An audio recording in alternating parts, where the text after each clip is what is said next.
Stephen, I'm glad you mentioned that, Steve, because Ellen and I are just about to get ready to send out the invitations for this edition. So thank you for thinking of it. Well, I'll tell you, here it shows maybe Freud was onto something, because last night I had a dream that Karen called me and told me my chapter section was overdue.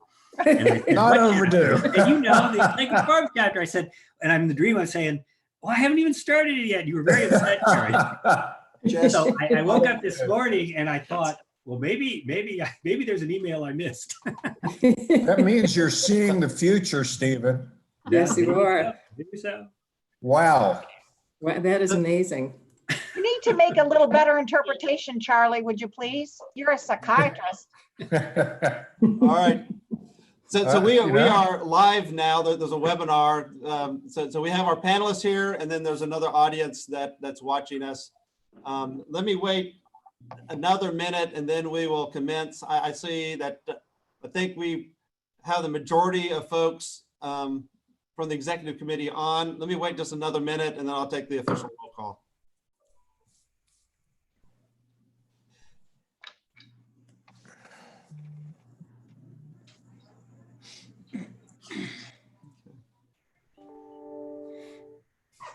I like the sailboat background.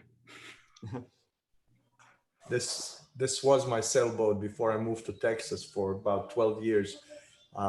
It's Shinkan, you see? Oh, very nice. Yes. Israel, you don't usually say it that way. You usually say this was my sailboat before my daughter was born. Well, because that's true. It was, but I sold it only when I moved to Texas because the daughter was the actual reason, but the timing was when I moved to Texas but that's true. I could not sail enough when my little daughter was born, so I had to give it up for a while. It's a good trade-off. In Israel, my dad bought a sailboat when I left the house. He bought one or sold? He sold one or he bought one? No, he bought one. Oh. He sails all the time now and takes pictures and shows them to me. Look what I'm sailing. And I'm like, that looks fantastic. I'm glad. I actually bought my sailboat to sail together with my older boys, and they're both well, one of them is a real sailor and sails a lot. He sailed for Michigan also, for University of Michigan. Oh, So wow. we sailed quite a bit at that time, but with the little one, it's hard. Okay. So I'm going to go ahead and get us started. We will now transition from sailboats to mental health and the Texas Child Mental Health Care Consortium. And as we start, again, appreciate everyone here that's part of the executive committee spending most of your day today with us as we try to move forward in implementing the Senate Bill 11 and this tremendous opportunity to improve children's mental health services in the state of Texas. And also let the folks that are there on the webinar that are watching us, thank you for your ongoing support as we continue to move forward. A couple of quick logistical things. I think everyone has the agenda. Around noon, probably right at noon, I'd like to take a 30-minute break for lunch. We won't take other breaks during the day since most of the individuals are at home. If you need to take a break, just mute your video and then do whatever you need to do. But we'll continue to move forward during the meeting. If you have a question, I'll be watching the participants, and like we did last time, if you could just raise your hand on the participants line, that will let me know who has a question. I'll try to make sure I call upon you. If you get your question answered, if you would also remember then to take your hand down, to lower your hand so that I can continue to watch that. With that, and then I guess my last thank you to our team, Luanne and John and Nagla and the other folks that have been working to put this together and all on the IT side and trying to get everything coordinated and notes out and all the other work that is taking place. So as we get started, the first thing I need to do to make this official, I need to do the attendance. And again, I need to do it formally and through all the votes today because of the way that we're doing it. I have to walk through, call names. I would ask for a little grace and mercy as I call out names, as I understand that my Hoosier tongue that I was born with doesn't always pronounce names perfectly. And so I try my best, but again, when I call your name, if you could just let me know that you're here. So let me start off with Baylor College of Medicine and Dr. Goodman and Dr. Williams. I'm here. You did fine with pronouncing my name. There you go. Present. Okay. From Texas A&M, Israel Liberzon. Here. And Andrew Harper. Here. From Texas Tech, Sarah Wakefield. Here. And Keno McWinney. Present. From Texas Tech, El Paso, Peter Thompson. Here. And Sarah Martin. Here. From the University of North Texas Health Science Center, Alan Poldowitz. Here. And Mark Chassé. Here. From Dell Medical School, Charles Nemiroff. Here. And Steve Strakowski. Steve, I heard you earlier today. I see you there. Okay. He may have to step away. From MD Anderson, Dr. Tan. Okay. Rhonda Robert. Okay.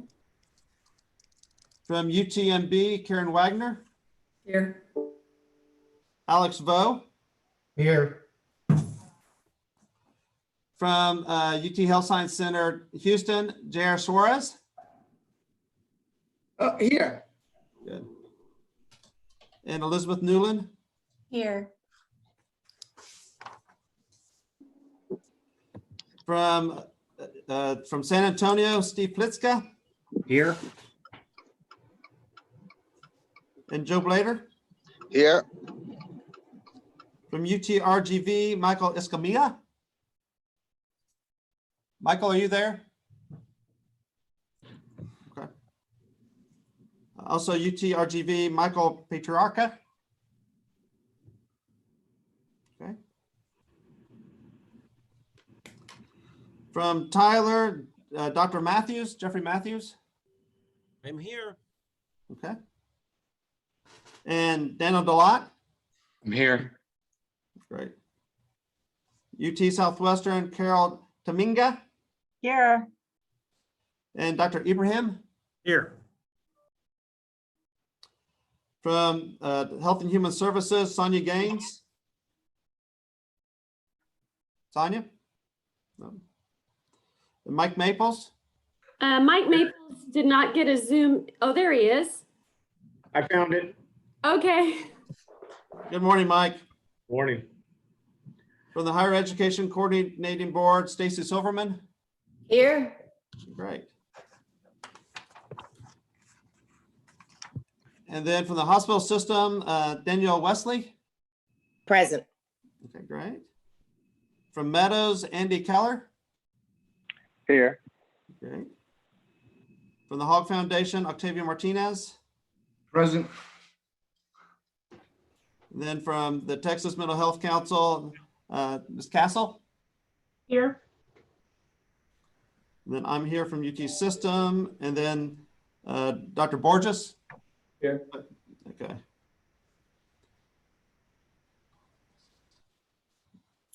Hold on one second. I'm counting votes. Dr. Lakey, it's 30 people. 30. All right. Very good. So we have a quorum, and we can go ahead and proceed with the business of the day. So the first item of business is to review and approve the minutes from the last meeting. I think everyone got that last night. If you could take a minute and take a look at it and let me know if there's any changes that need to be made. I have just a quick minor thing under recruitment under approval of budget, it's section 4, approval of budget. It says then each site will collect 500 to 750 patients. I believe that's an aspirational goal, or the number of patients for each site is going to be individualized. So maybe we could put just the word approximately or up to, maybe up to would be better in front of that to indicate that that's something in process. We're not defining that as a set goal at this point, or we didn't do that last meeting. That's correct. Any discussion? I think, Steve, I think what you're saying is consistent with all the discussion that we've had this last week. I think this was put up there as an aspirational, and we'll get into, as we talk about research, how we've tried to address that, listening to the concerns. That's correct. But Carol, if we put up to there and put some language there to make sure it was clear that meeting that was aspirational. And again, as we talk later, we'll give better clarification on that. We'll get better clarification. Maybe you could say an aspirational goal. We don't, if somebody can recruit 1,000, we wouldn't refuse that, you know. Right. That's aspirational. Yep. Any other comments or edits to the minutes?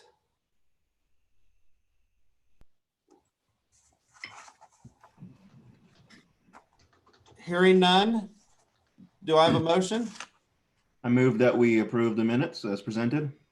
Okay. And with the amendment, with the change I suggested. Okay. And so, Steve, was that a second with the amendment? Are you second? Yes, I'll second. Okay. Any further discussion? Okay. I am going to, actually for this, I think I can do a verbal vote. All in favor of approving the minutes as amended, signify by saying aye. Aye. Okay. Opposed, nay. Anybody abstain? Hearing none, the minutes are approved with the amendment that was made. Okay. So what we're going to do today is we're going to talk on some general things we're trying to do with the consortium, with communications and logo and the external evaluation. And then we're going to spend a lot of time thinking through the research component. And then we'll have an update on the centralized operating support hub, and then have short updates on the other work groups. But I think most of the discussion today will be with the research and moving that part of the agenda forward. But before we do that, again, part of the consortium as a whole, thinking about communications and the evaluation. Why don't we start first with communication? And Daniel Delott, you want to update us with the communications work? Reverend Daniel. Daniel Oppenheimer. I'm sorry, my fault. I mean, you could take it, Daniel, if you want. No, that's please. I'll defer. Sorry. Yeah. So I think we were just going to deal today with trying to agree on a logo. I took the feedback from the meeting last time and had our designer kind of come up with a few more iterations based on what you all said. Nagla, can you put that slide up? So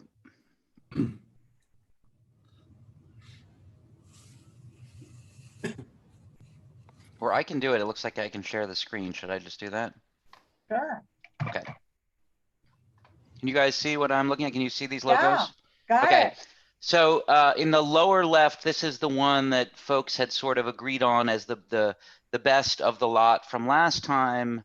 And you'd kind of given us a little bit of feedback about different things to think about. So the rest of these are sort of variations on other ones. You can see in the upper left, it's kind of a variation of that logo mixed with this one over here, and then other different kinds of things where we bring in a little bit more of the technological vibe, more of a conversation. So I realize that, you know, it may be optimistic. We'd like to agree on one today, and I've come back to you with more options, in fact, than we had last time, but I just wanted to make sure that I'd addressed the feedback. So I think we just, I'll give you my personal preference. I actually still really like the one from last time that you guys thought was the best of the lot, but I think a few of these other ones would be good solutions too. Would you put your cursor on the one you like? I like this one. The Right one here. on the lower right, lower left. Lower left, which is the one that we had last time agreed of those that I showed was the kind of broadly speaking consensus choice.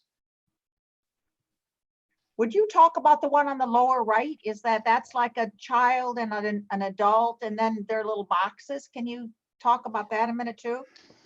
I'm not sure what I'd say other than what you just said, which is, yeah, I think it's trying to show the child and the grown-up, I guess, in theory, the provider in communication with each other. And those are sort of simplified, text bubbles. Same question for the one in the left upper corner, which I find most aesthetically pleasing, although I have no idea what the three kind of overlapping circles or. Sure. So that's a kind of combination of this one that was in the lower left, and then this one right here. We modified it.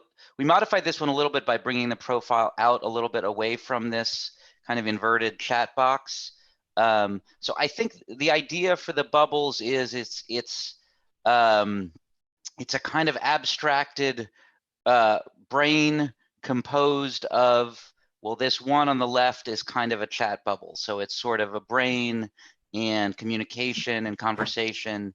And then it's staring into, it's a little bit of a window. It's a little bit of a kind of chat box tilted on its side. So it's bringing a little bit of that technology and also kind of staring into, I guess, staring into the distance in a way. That's how I would articulate it. That is abstract. It is. Yeah, I have a thought, just to throw something out on the upper left. If you actually, instead of the blue abstract, if you kind of did a rectangle at an angle that people would clearly see as a computer screen, that might, I think there's a couple of people who are not abstract, the general public would know immediately what it is, and then it would really call out that that telepsychiatry is a big component of this. I mean, that one on the upper left, I like it. It is aesthetically pleasing, just that it doesn't necessarily speak to the virtual aspect that we have. And I worry a little bit about the abstractness of it. Yeah, I like that idea. Would that be possible to make that blue look a little bit more like a computer screen? And it would still retain some of the three-dimensionality. I think that's partly why it's aesthetically pleasing. Well, yeah, I'd have to see. Certainly we could turn that into a more of a sort of, explicit computer screen. I'm not sure. I'd have to figure, I would say our designer have to figure out whether we can maintain kind of, we might have to lose a little bit of this kind of, this sort of mirror profile right here, this kind of shadow. And you can make the top parallel with the bottom of the blue. Yeah, I'm thinking if it were actually, I'm a little worried about the figure ground kind of issue. Maybe it's because I lack visual spatial skills, but if it were just a rectangle and you could put something on the screen, which can be then a little bit abstract, I think then it would say telepsychiatry, telemedicine, right from the get-go when people look at it. But again, I'll go with the majority. I'm just getting mine. I think our logo should really speak to the high-tech aspect of the project. So this is, are we supposed to be waiting for our, to be called on? I just want to ask, I don't want to just step in. This is Danette. I'll go ahead.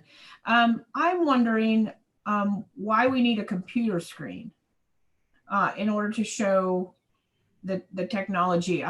High tech really, a lot of our kids and people that relate to technology a lot don't even use the bigger screens. I actually would like a little bit of conversation about the logo that is on the second row, second from the right.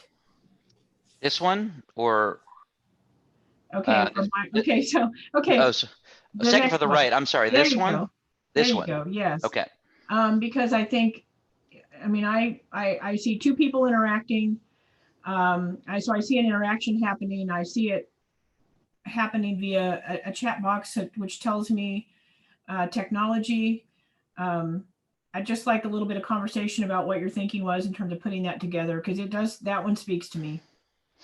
I mean, I don't think I'd elaborate beyond what you said. I mean, it's the adult and the child speaking to each other and then speaking through. I mean, I think it's trying to capture both the kind of verbal conversation, but then those chat bubbles are kind of, you know, alluding to the technological aspect of it.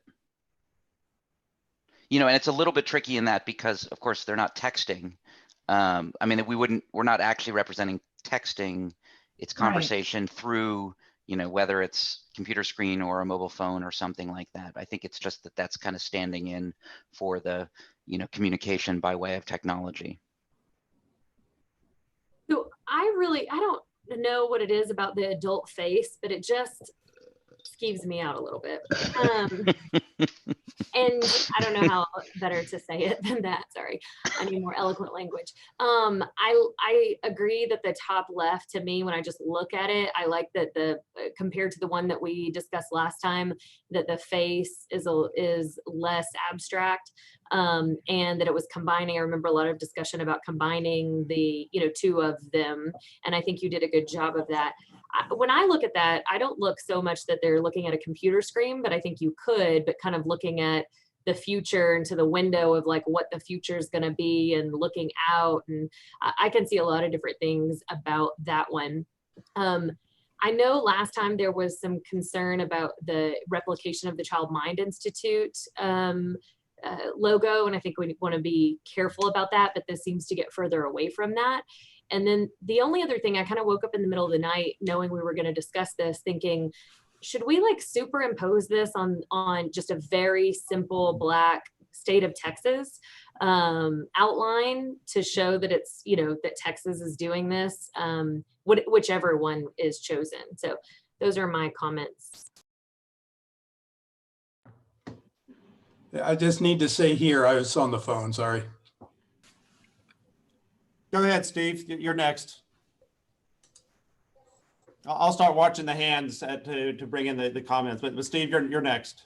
I was just saying, hi, I'm here. I wasn't Okay. able to say here because I was on the phone managing a medical thing. Sorry. Oh, very good. But Mike Maples is doing the old-fashioned way to raise your hand, but we'll call on you anyways.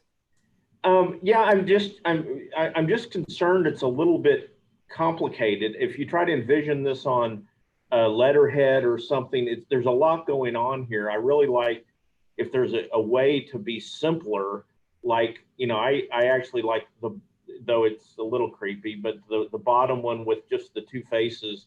This one. Yeah, maybe there's a way to build a screen around one of them, but I'm just afraid the other one's the top left, and if you envision it on something, it's just awfully busy. And it's got, you know, bubbles, it's got faces, it's got 3 dimensions, it's got a screen. I'm just trying to envision when it was on letterhead or on front of some booklet or on the web screen, it just looks awfully complicated, and it just seems simpler is going to look better when you've got it on something. And if there's some way, like the two faces just facing each other, maybe put a screen around one or something. Is it just simpler when at the end of the day, whenever it's going to be on something, to understand? Even the top one, that's the top row from the, I guess, top left. This one? No, the one next to it. The two faces facing the screen, they're just. This one? Seems simpler when you put it on something.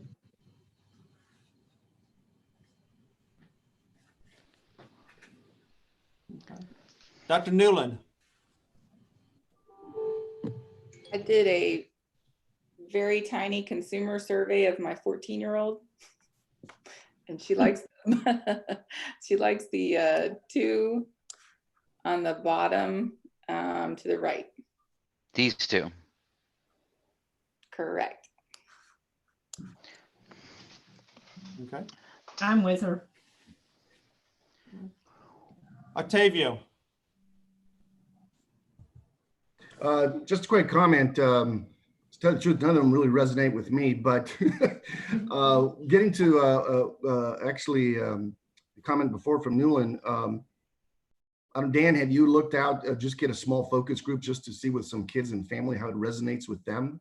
I mean, because this is about marketing, you know, and I know it's just within us, but if don't want to slow down the process in any way or fashion, but it wouldn't hurt maybe to have a small focus group, give us some feedback and see if it resonates with the communities we want to actually work with.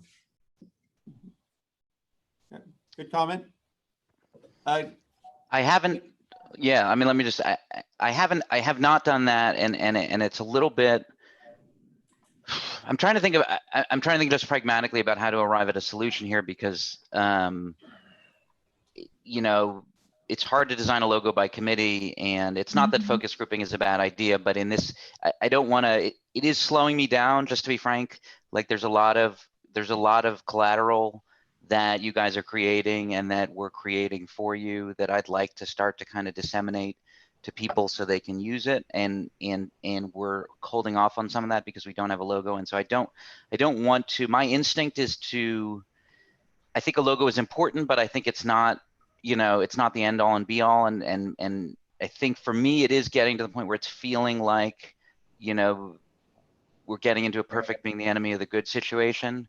And it's your call, but I think, you know, to Mike's point, it's going to be hard to get in all of the sort of meaning we want to get in and have something that looks good in different contexts on letterhead, when it's small, when it's big, when it's with a bunch of text. And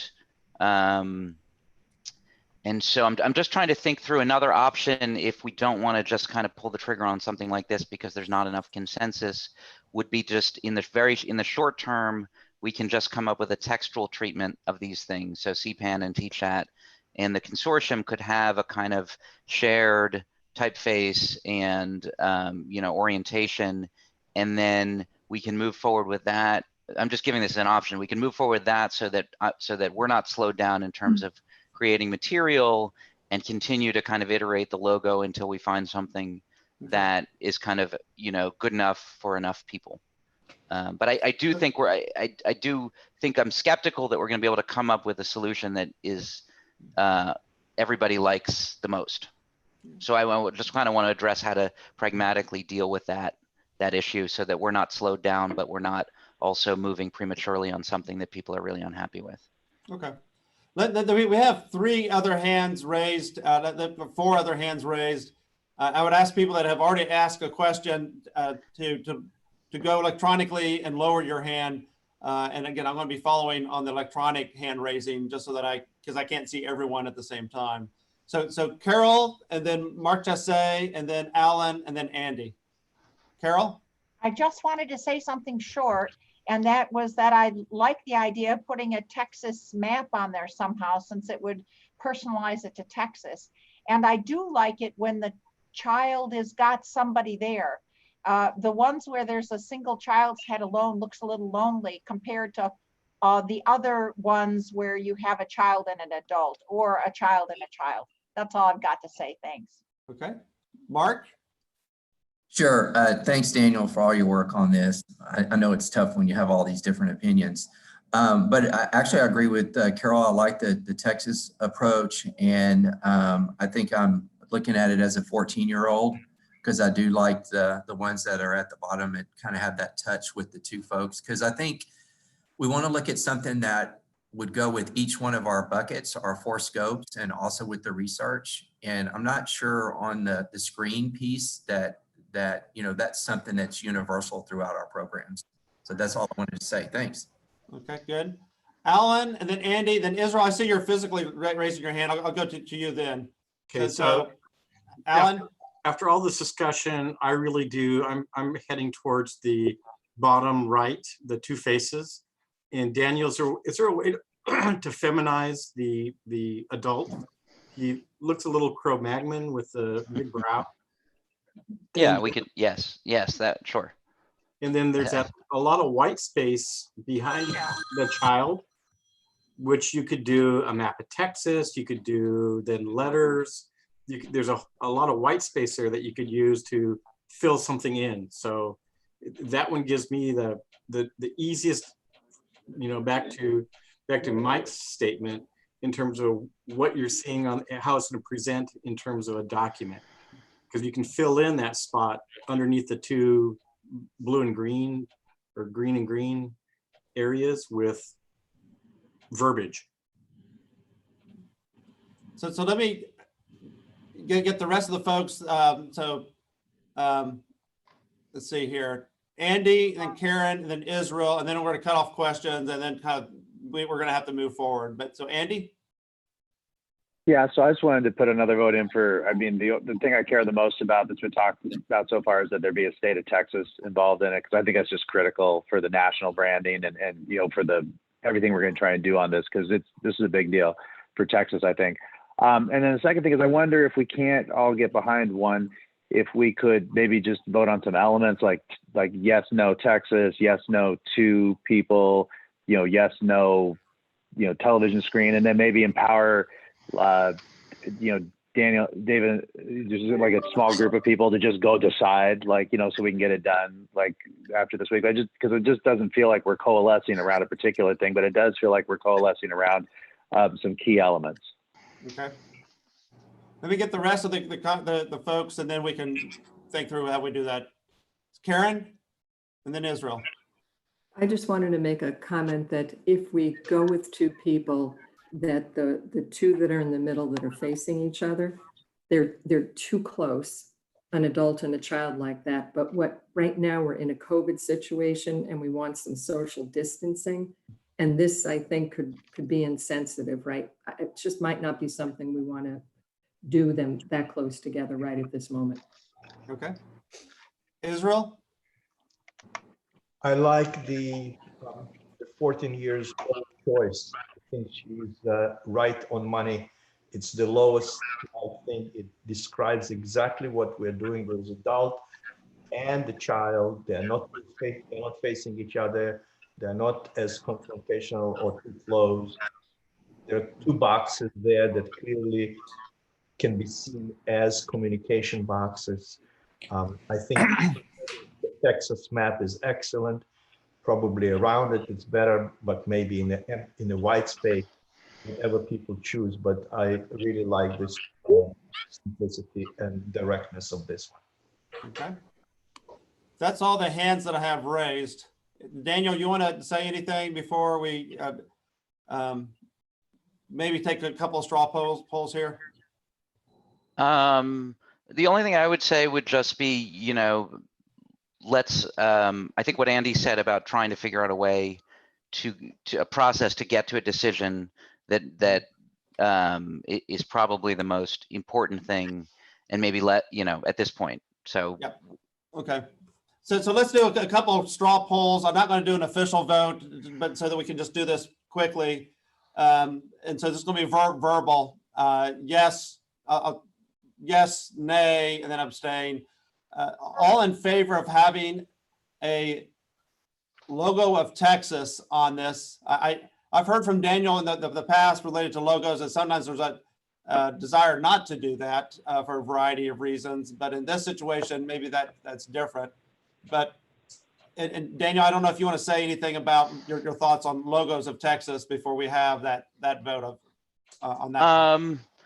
Yeah, I mean, I'm ambivalent.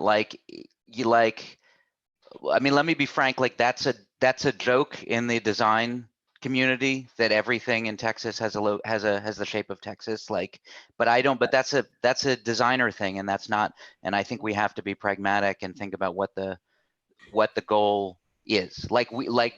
Communications people like me and designers don't like putting the state of Texas on because there's a kind of verbal language around this, and it's state of Texas, it's the Lone Star, but there's a reason for that. So I kind of want to defer to the pragmatic. It's going to be really hard to come up with a logo that has 2 people, a state of Texas, a representation of technology. That is a good logo by design standards, but that doesn't mean that it's not a good logo by the sort of political and pragmatic considerations that we have. That's just a lot of stuff to get into a simple kind of icon that you want to be memorable and communicate something. Could there be an So option? is there, if there's a way, where instead of the outline of the state of Texas, it would be like the flag of the state of Texas? You know, that's a little better to work with than an actual outline of the state of Texas. well, I guess ideally I'm less concerned about it. I just want to, it would be really nice to limit the number of elements or kind of constituents of meaning that we're trying to pack into this one thing. So if it's, you know, Texas plus, you know, a child's profile, we can probably do that, or Texas plus technology or something like that. But when we're getting up to 3 or 4 things that we're trying to integrate into one logo, we will try. It's just, it's going to be tough. Okay.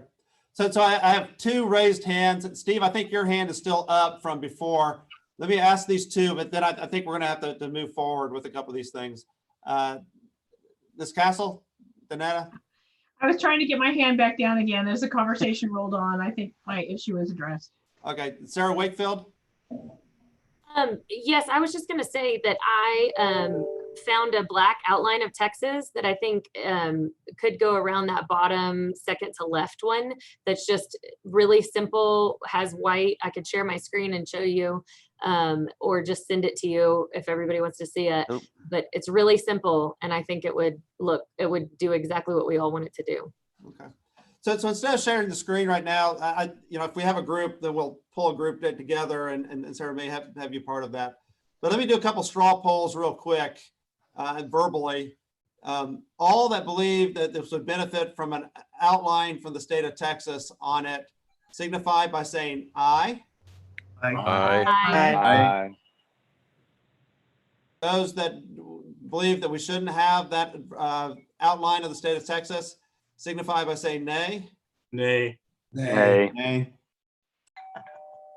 Okay, so it's about a, yeah, I'd say 60%, 40% or so, and so. Dave, I think you gotta. I think you gotta do like something that actually specifies. I don't know how we would be able to determine voices off because we can't all talk at the same time. So I think we gotta do something where we count.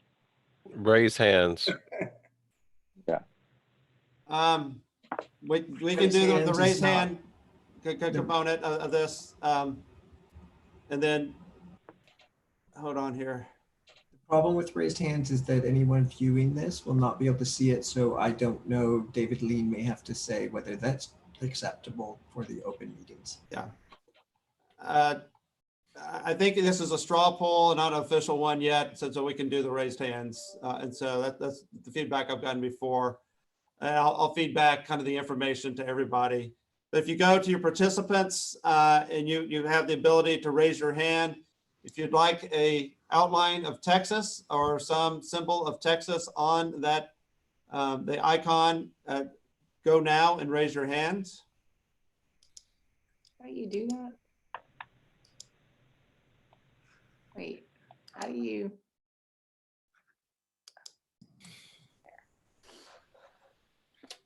This is like half.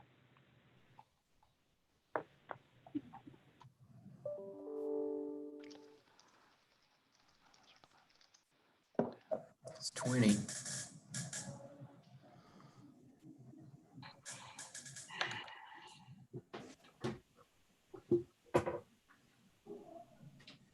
I have 20 raised hands. Now everyone lower their hand. So David, count minus 21. I just couldn't figure out how to. I will, eventually I will. Yeah. So now let me, okay, so everyone lower their hand. Danette, and then, okay. I'm getting it. I can't get it to go off. Hold on. All right. So if you would like a symbol of Texas, if you wish that the symbol of Texas was not on this, now raise your hand.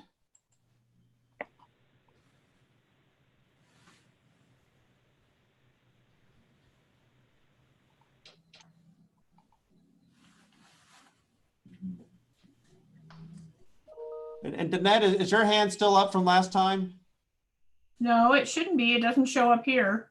I see your hand up right now. I see 4 hands right now up.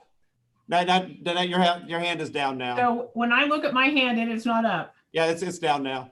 Okay. So I have 4 that would vote nay, and so the majority, that's a significant majority, it would like a symbol of Texas on the logo. Daniel. Okay. All right. I guess the other part of that, Andy, was the screen. If you want the telemedicine screen there as part of the logo, and I think this is more of the versus something along in the G or H side. But if you'd like, so we're going to vote kind of on A with a symbol of telemedicine in it. If you'd like that to be incorporated in the logo, raise your hand now.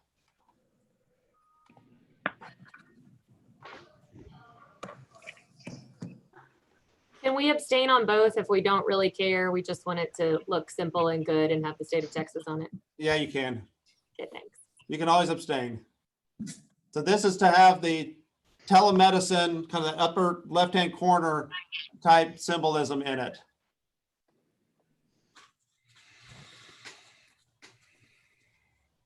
There will be a separate one for the H vote?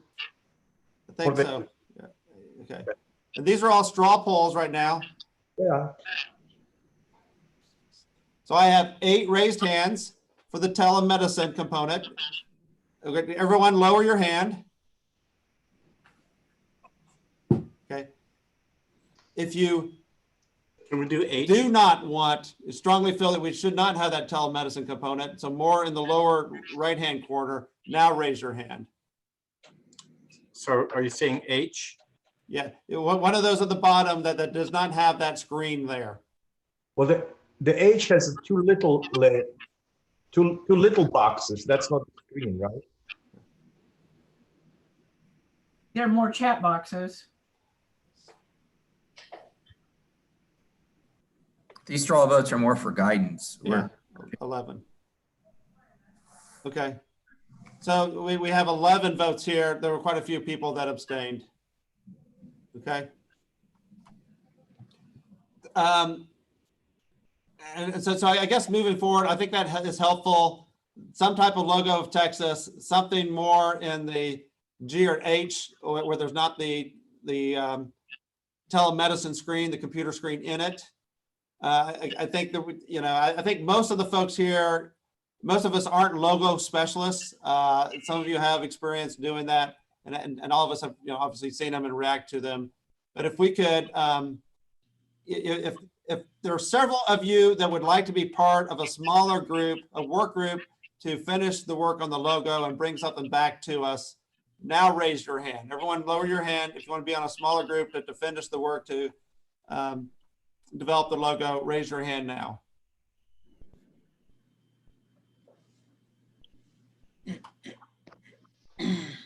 Anybody else? I have Danette Castle and Sarah Wakefield and Alan Podolwitz. Anybody else? Hearing none. Daniel, if you could work with those 3 individuals, we'll pull them together and come with a final. I think in the meantime, one of the other issues that Daniel has is that he has a variety of things that we could put TChat, CPAN, other verbiage on there without a logo, but wants to get that stuff out and get us moving. Is there anyone that has a major opposition to moving forward in that direction? And then as we develop the logo, then add the logo as the next step? Go for it. Okay. Okay. And I will move, we'll just prioritize this and move very quickly with that smaller work group on trying to we can go through kind of multiple iterations and variations. And our designer was kind of observing this on the live stream. And so he's just kind of listening to what folks want. So we'll just try and move as quickly as possible to get to something that the work group can agree on. And then to the degree that we can do it while being transparent and respecting the open meeting laws, we can try and share those with the larger committee and get to some consensus. Okay. Dr. Lakey, this is Luanne. Looks like Andy Keller has a question. Andy, Yeah, do you have can a we just- question? Well, can we just move to empower the work group to pick a logo and move forward so we don't have to have a discussion like this? I mean, it seems like we've given our input, can we just empower them? Or I'd like to move that we empower them to do that I'll second. and not have to vote again. Okay. Anybody object? Hearing none, that work group will come back to us with a logo next time, okay? Danielle, Well, can we just, I'm moving that they pick a logo and move forward, that we not look at a logo again. That's what I'm moving that they go pick a logo and enact it, and as opposed to us having to look at it again. Because I just can't we trust them to do that? Or I think we can let's trust find them. out. I think, again, so we'll bring it back next time. You got to see it. Next time you'll see it. I think if you're fine, you guys are fine. And if that group comes up with something, they can put it on the information. I'm good with that too. Liz, can I nominate your daughter to be one of the group? Yeah. Yeah. All right. I got to move forward. We spent quite a bit of time on logos. We got to get through some of the other stuff. So Nagla, you want to update us with the external evaluation?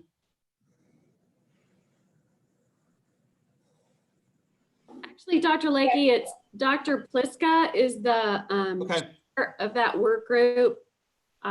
The work group came up with the draft statement of work, and so I'll pitch Dr. Pliska. Yeah, it's Dr. You're going to put it up on the screen. The document. Okay. And you all got this email to you as well if you want to open it up on your home computers. This is pretty straightforward. First, of course, just describe the overall project itself. If you go to, let's see, so actually the key point is if you start at scope of work, I think it's the meat for us. Clearly the external evaluator, that we want them to be independent. And then the elements are key here. They're going to look at our demographic, clinical, and outcome data, satisfaction, a variety of consumers. They will assessments of outcome, and that would include a variety of data sources in addition to the data that we gather. They would work on addressing health disparities and equity in outcomes, and then in the end they would make recommendations to look at the fidelity of the implementation and address our legislative priorities and our service outcomes. So a person who does this must be a Texas university. None of the schools of medicine, of course, could apply to do this. The budget will be $750,000. That's the total for both fiscal years. When we look at selecting these individuals, they need to have expertise in these various areas, particularly mixed methods research, both quantitative and qualitative methods, implementation science, project evaluation, health policy, and they should have had some peer-reviewed publications showing that they've done some work in this area. The timeline deliverables are in the table, this will be for the final report for the biennium. And I believe that's it for my presentation. Any questions or suggested edits?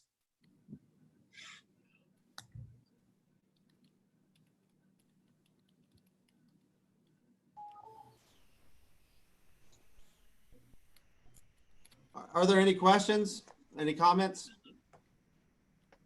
If we approve this, of course, the next step will be to put out a call for proposals, and the evaluation work group will then vet those proposals and bring them back to the executive committee for approval.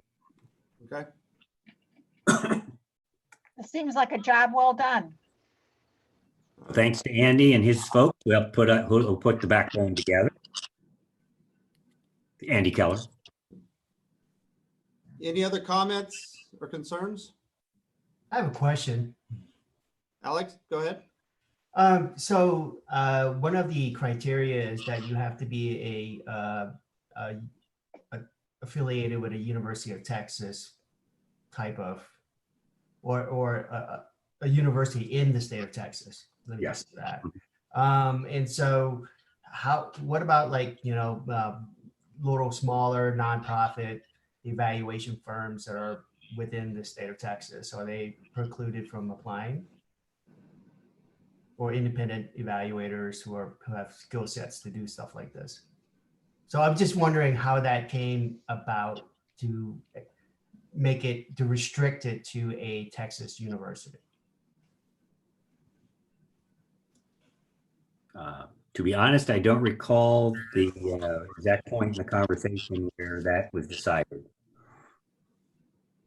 So, and this is Andy, there was some discussion about just from a contracting perspective, it's very hard to contract with folks that aren't state entities. I mean, so there's one advantage there. I think the other thing was, we're really trying to build institutional capacity here, and this is a long-term project. So to be able to have, more Texas institutions involved, I mean, just, the Meadows Institute couldn't bid on this regardless because just kind of our position on the legislature. But I think, an entity like us, I just don't think it would be, I think you're losing something in terms of institutional capacity building if you broaden it out to consulting firms and others.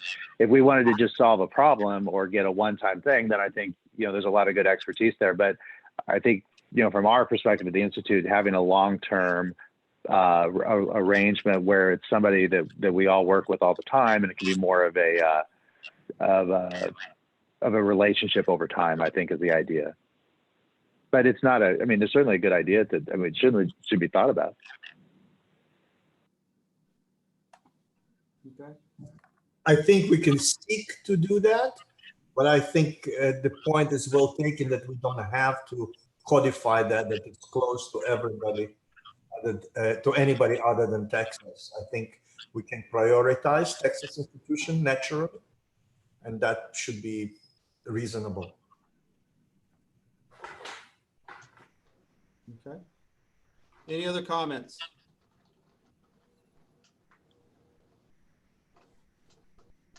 All right. So Steve, I think we have a motion then to approve this scope of work and to send this out for the evaluation. That's your motion. Is Yes. there a second? Second. Second from Dr. Tamminga. Any additional discussion? Again, I'm going to do this verbally. All in favor of moving forward with approval of this scope of work for the evaluation part of the Texas Child Mental Health Consortium, please signify by saying aye. Aye. Aye. Aye. Aye. Opposed, nay. Does anybody abstain? Okay, so we have unanimous approval to move forward then with this. Luanne, do you need anything else? Any other direction on that before we move forward? Nope, we're good. All right. So now let's go to item number 4, the update from the research work group. Again, as we start this, I want to let folks know that I really do appreciate the work of this work group. They spent a lot of time coming together, working and trying to figure out a solution on how to move forward. And to all of them, my sincere gratitude. So thank you. And Carol, thank you for your work on this. And why don't you tell us where we are? Thanks, David. What I'll say first of all is that the research work group has worked hard on this and worked a lot on it. What I'm going to present to you today is where we are now. And even this morning, last night and this morning, I got comments on this slide set and comments on the materials that were sent out to you. So I should say that we have in mind that these are living protocols and these are living and growing ideas. And for this kind of a project will be a project that will move forward with everybody's comments. I guess, David, the initial request you made for Grace and Mercy is another one that I would also raise for the research work group. But I'm delighted to be able to present our our material to you as far as we are. Not that this is the final, it's not final and written in stone, but it's really our current rendition. If I could have the second slide, please. Is there something I should do? Oh, okay, good, great.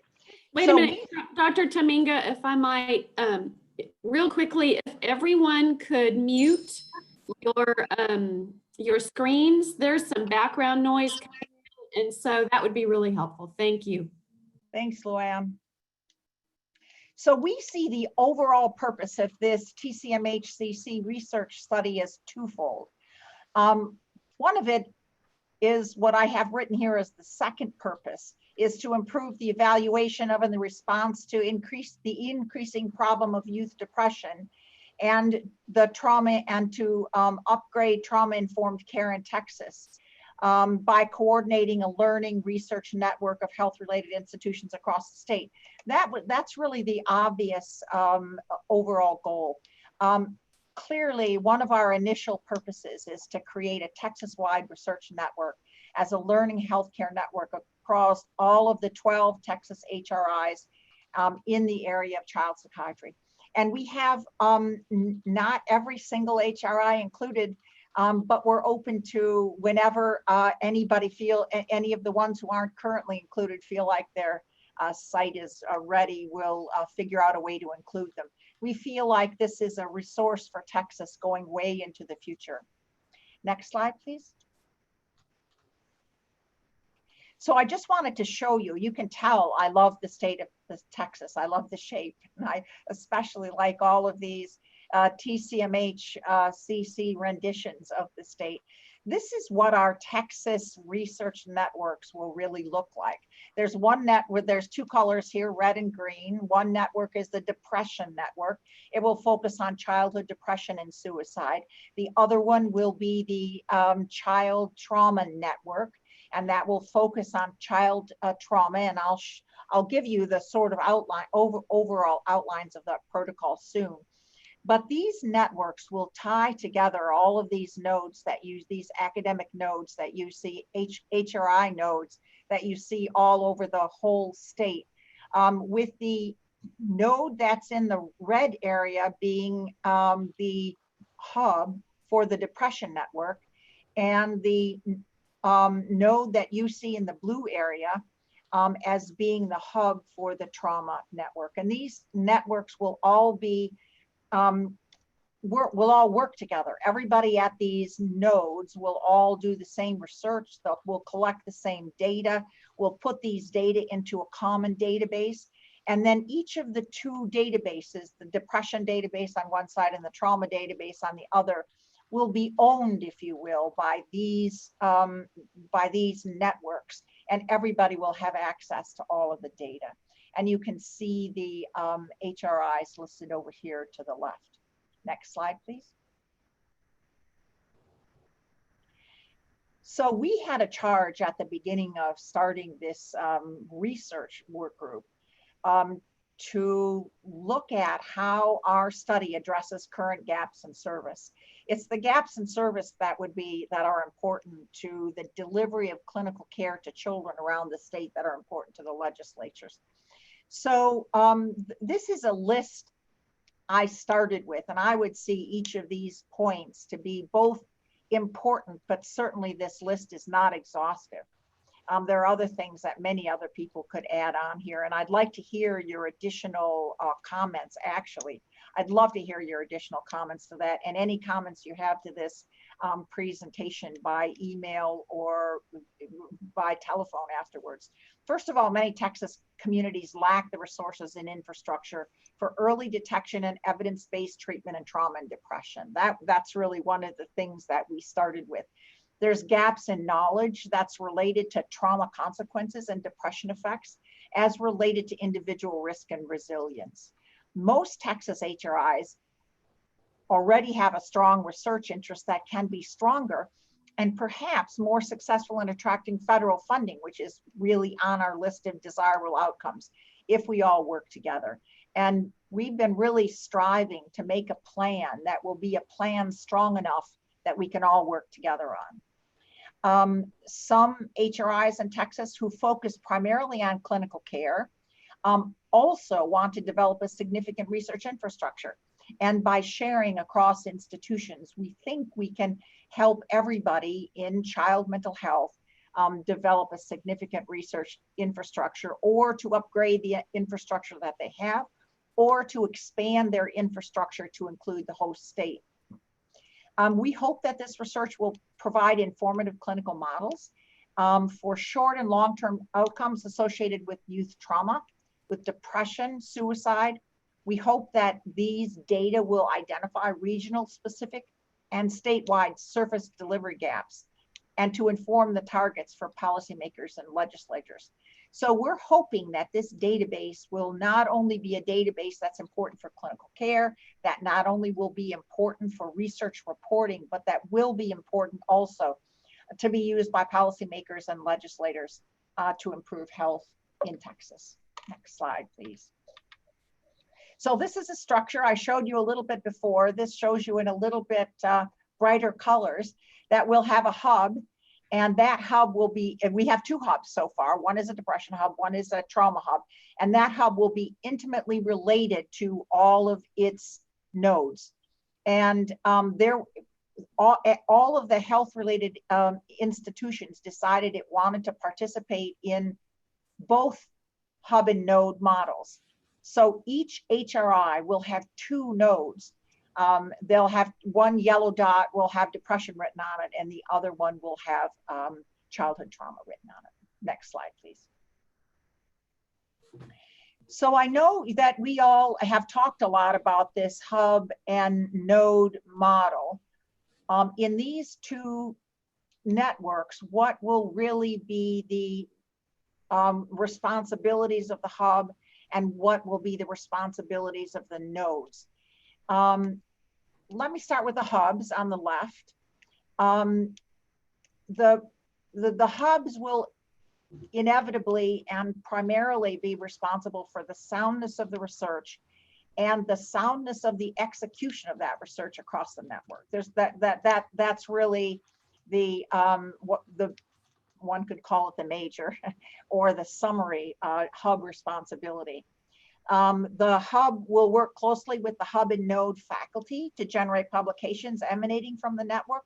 So I told you before that each network will have a database, and that database will belong to all of the academic sites, all of the sites in the hub and node together. And this will be used to generate publications, but also it will be used to put data in the format where policymakers and legislators can use these data for their goals too. The hubs will mentor junior faculty together with the node leadership in how to stand up research in a node. The hubs will want to establish research recruitment, help the nodes establish research recruitment to yield at least 1,000 subjects, across all sites. And each one of these sites that you saw across the state of Texas, because their communities are so diverse, each of these sites will have a different capacity to recruit subjects. So we're going to try to help all of the nodes recruit, the hubs will try to help the nodes recruit as many subjects as they can in order to optimally reflect their community and the diversity in their area. The hub will train all of the people in all of the nodes on diagnostic and rating scales.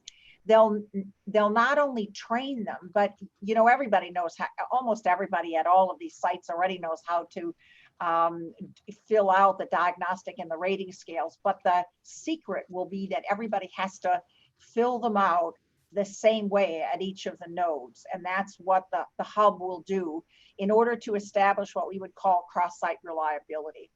The hubs will have the responsibility of creating regular network communication. And this communication will be, I imagine it will be weekly at first, and it will be perhaps monthly after that. People from the hubs, individuals from the hubs will go out and actually visit the nodes, and they'll help in setting up all of these things. and they'll use this opportunity to create regular network communication. And then the hubs will have the responsibility to set up a database with REDCap forms and diagnostic scales. And this will allow data capture directly from each one of the nodes. And then it will not allow this, it will be a database that will allow every node to really access the central data so that they can, once the study is over, they can participate in the data analysis. Each of the node responsibilities, there'll be scientific collaborators in the network, and they'll participate in research based on their experience. The lead authors on the research, co-authors, and in other research, the nodes will participate in that, in being co-authors and in being in helping the data that's collected by the node and by the hub to reach a wider audience. Subject recruitment is one of the biggest responsibilities of each one of the nodes, and that each one of the nodes, as able, will ensure diverse and representative sampling. Each one of it's in the nodes on the people, with the people that participate, that they can recruit to participate in the project, that they will do the baseline workup. And I'll show you really what the protocol, and as it stands, what the protocol and baseline workup look like now. The hubs will follow these children over time, 6 months for the childhood trauma and 12 months for the depression, and we'll do regular ratings. The node personnel will enter their clinical data at the baseline workup and at each of the following workups into the REDCap system, and they'll go automatically to the central TCMHCC database. And then the last point is to just emphasize that this network database belongs to the network, and it is best used when each site works up a piece of the data for distribution, so that each site will have a chance to really be as productive as they possibly can. So this is what's envisioned now as the responsibilities of the hub and node. We're just only in the process of being set up. So it's obvious that there's lots of flexibility in these hub and node responsibilities. And there's conversation even now about having some of the node personnel take more hub responsibilities. And that's what people are going to continue to discuss. We're going to keep these responsibilities to be as flexible as possible until the work starts, in order to benefit the quality and the collection of data in these networks. Next slide, please. So this is this will show you a little bit about the trauma network. This is the trauma network protocol and the depression network protocol are very long documents, and you've all got them already. But this will just show you the list of measures, and the list of measures are really written out right here. And this will show you in the trauma network that children will be recruited at baseline, and baseline will be defined as the trauma event. Then one of the big questions about a trauma event is what happens after the event. It's widely understood that some children do perfectly fine. They're resilient. Some children develop PTSD, some children develop depression. So we want to really watch those children, the children that get put into this study when their trauma is discovered, and we want to look at them at 1 month and do rating scales at 1 month, 6 months, and 12 months to really look at the trajectory of response over this time. Some of these measures, here's a list of what the measures actually measure in terms of trauma outcomes: the trauma reaction, PTSD, depression, anxiety, behaviors like drug use, alcohol use, suicidality, and then a resilience scale, wanting to understand what are the elements of resilience. Some of these scales, all of these scales are really completed by the patient or the patient and the doctor together, and some by the parents. This is a bit of a prodigious effort with a total estimate time that's quite high. The idea will be to use this as an opportunity to get as much information as we can without running off the child and their family.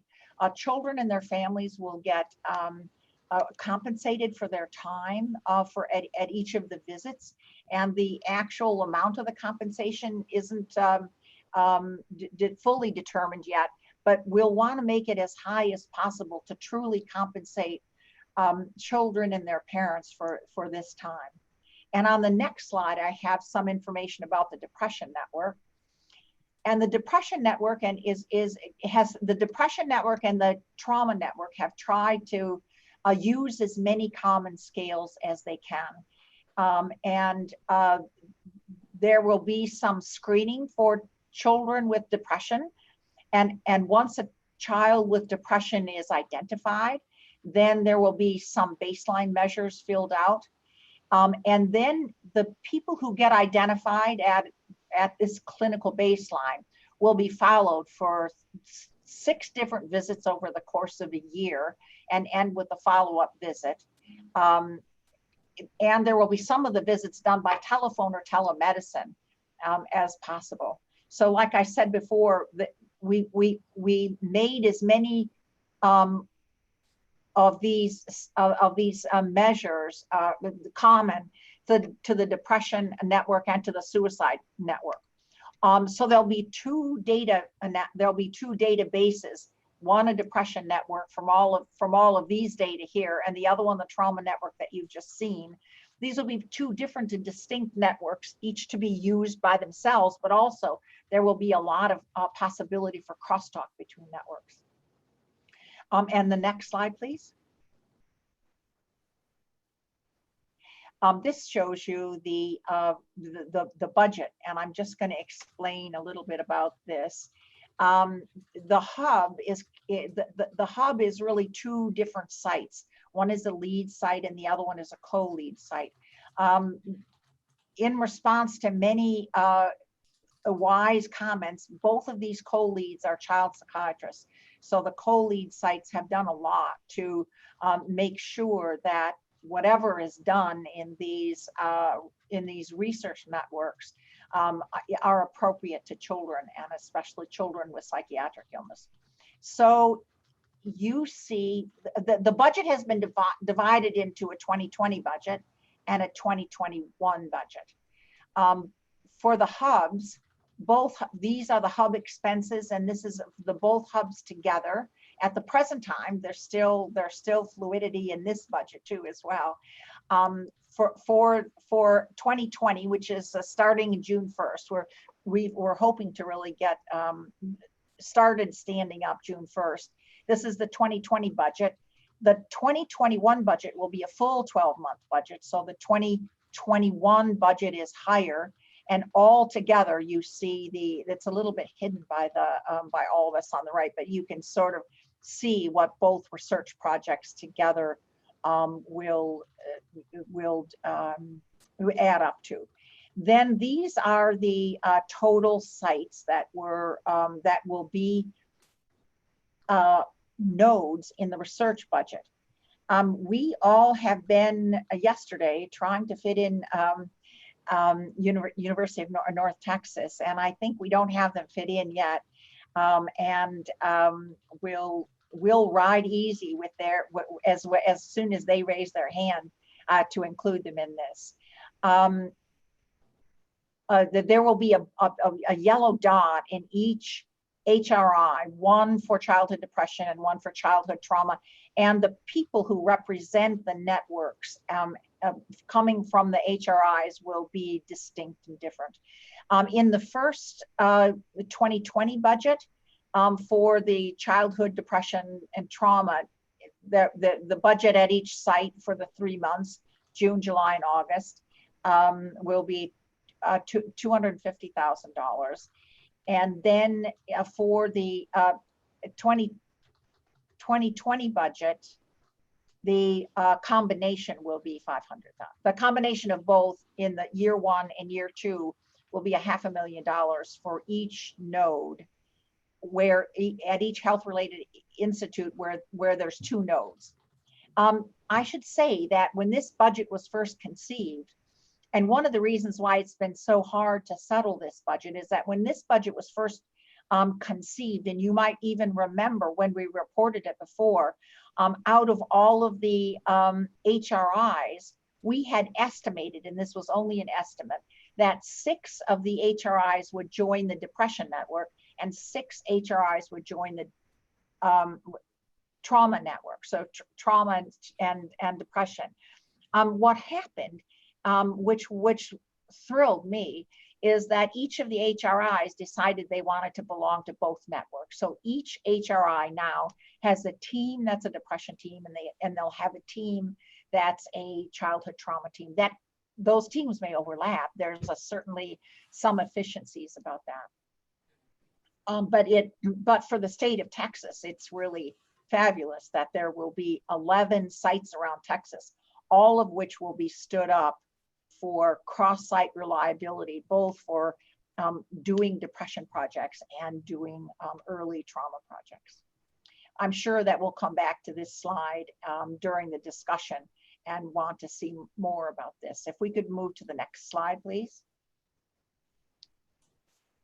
This shows you a little bit. What the previous slide showed you was just the dollar amount that goes to each hub. But if you look at the depression hub budget here, and if you look at the trauma hub budget, I should just say the node budgets have not yet been composed. Each node, once this is approved, once this whole plan in general is approved, the nodes will get their budget, and each of the nodes will be able to decide for themselves how they can best use their budget, with some, consultation with the hubs, but more or less, because each of the nodes is different from each other.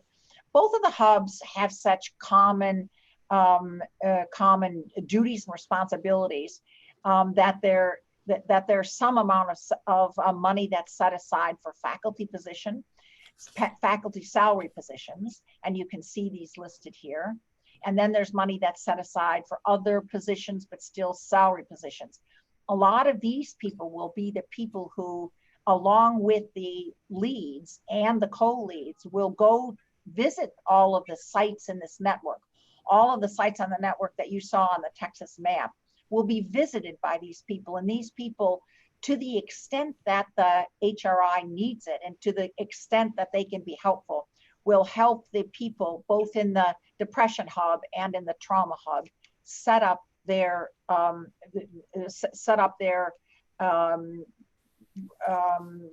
system to both recruit and to enter data and then to look at the overall database. People in the hubs are not going to, people in the nodes are not going to be left on their own to just do their work by themselves. People in the nodes are going to be hovered over by the hubs, perhaps more than they want, but at least as much as they want, to be able to help them set up. There's quite a bit of expense here in travel, because this travel will really support the role of the hub personnel, mostly in these other positions, and traveling to all of the nodes and making sure that the nodes are well set up. A little bit of equipment in terms of computers and things like that. Contracts, website development, yes, and materials, given the total. And these are the totals that you saw on the previous slide. So we can come back to this and talk about this more if you want to at the end. These are the current budgets. We haven't yet gotten any money, so don't have any idea about how the kind of plasticity that's proposed here. I do want to say one thing about the, excuse me just a second. Sorry. I do want to say one thing about the dollars that are put in the hub. It's looked to everybody. There was a lot of discussion about how many dollars to leave in the hub. What is clear and immutable about the dollars for the depression hub and the dollars for the trauma hub is that these dollars will be spent on TCMHCC research, so that these are not dollars that will go to any other purpose. If we get to be halfway through the second year, halfway through 2021, And if it looks like we have 2,000 people in each of the databases and we still have dollars left, these dollars will go back to the research network and will be used in the way that these people think would be the best way to use those dollars. The TCMH research budget is for TCMHCC. Next slide, please. So this this goes to show you, and I'm going to ask for grace and mercy on this one too. I'm not going to read everybody's name, but I tried to get all these together, and our lists have been a bit fluid and they've changed over time. So these are what I could see last night when I went to look at them as my most recent lists of people who would be the local local leads at each one of the nodes. Of course, this is remains flexible too. And if I could have the final slide, please. I'll just say that this is the list of the TCMHCC research work group. We've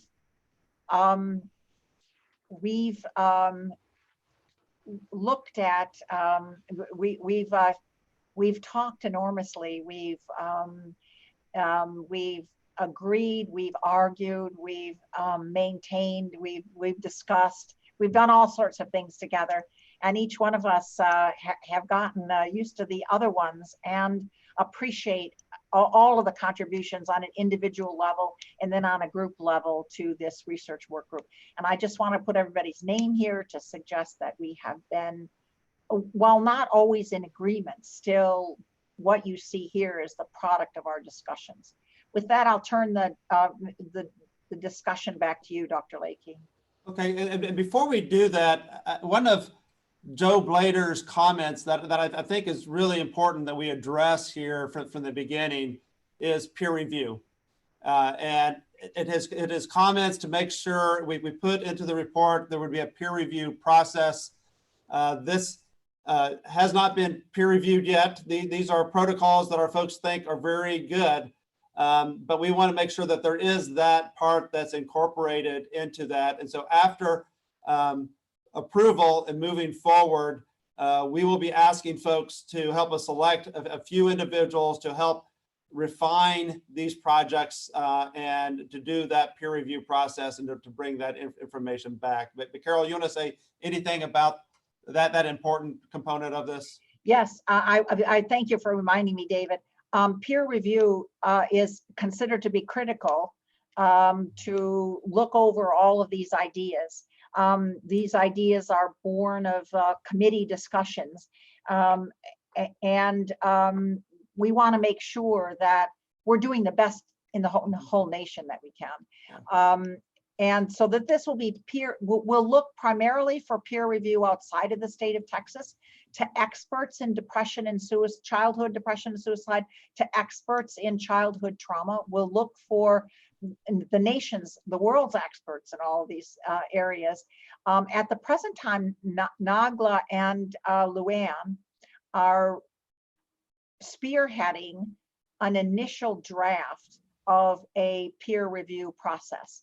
And that initial draft will come back to the, well, you may want to say more about that, Luanne. I think that will come back to all of us to really look over.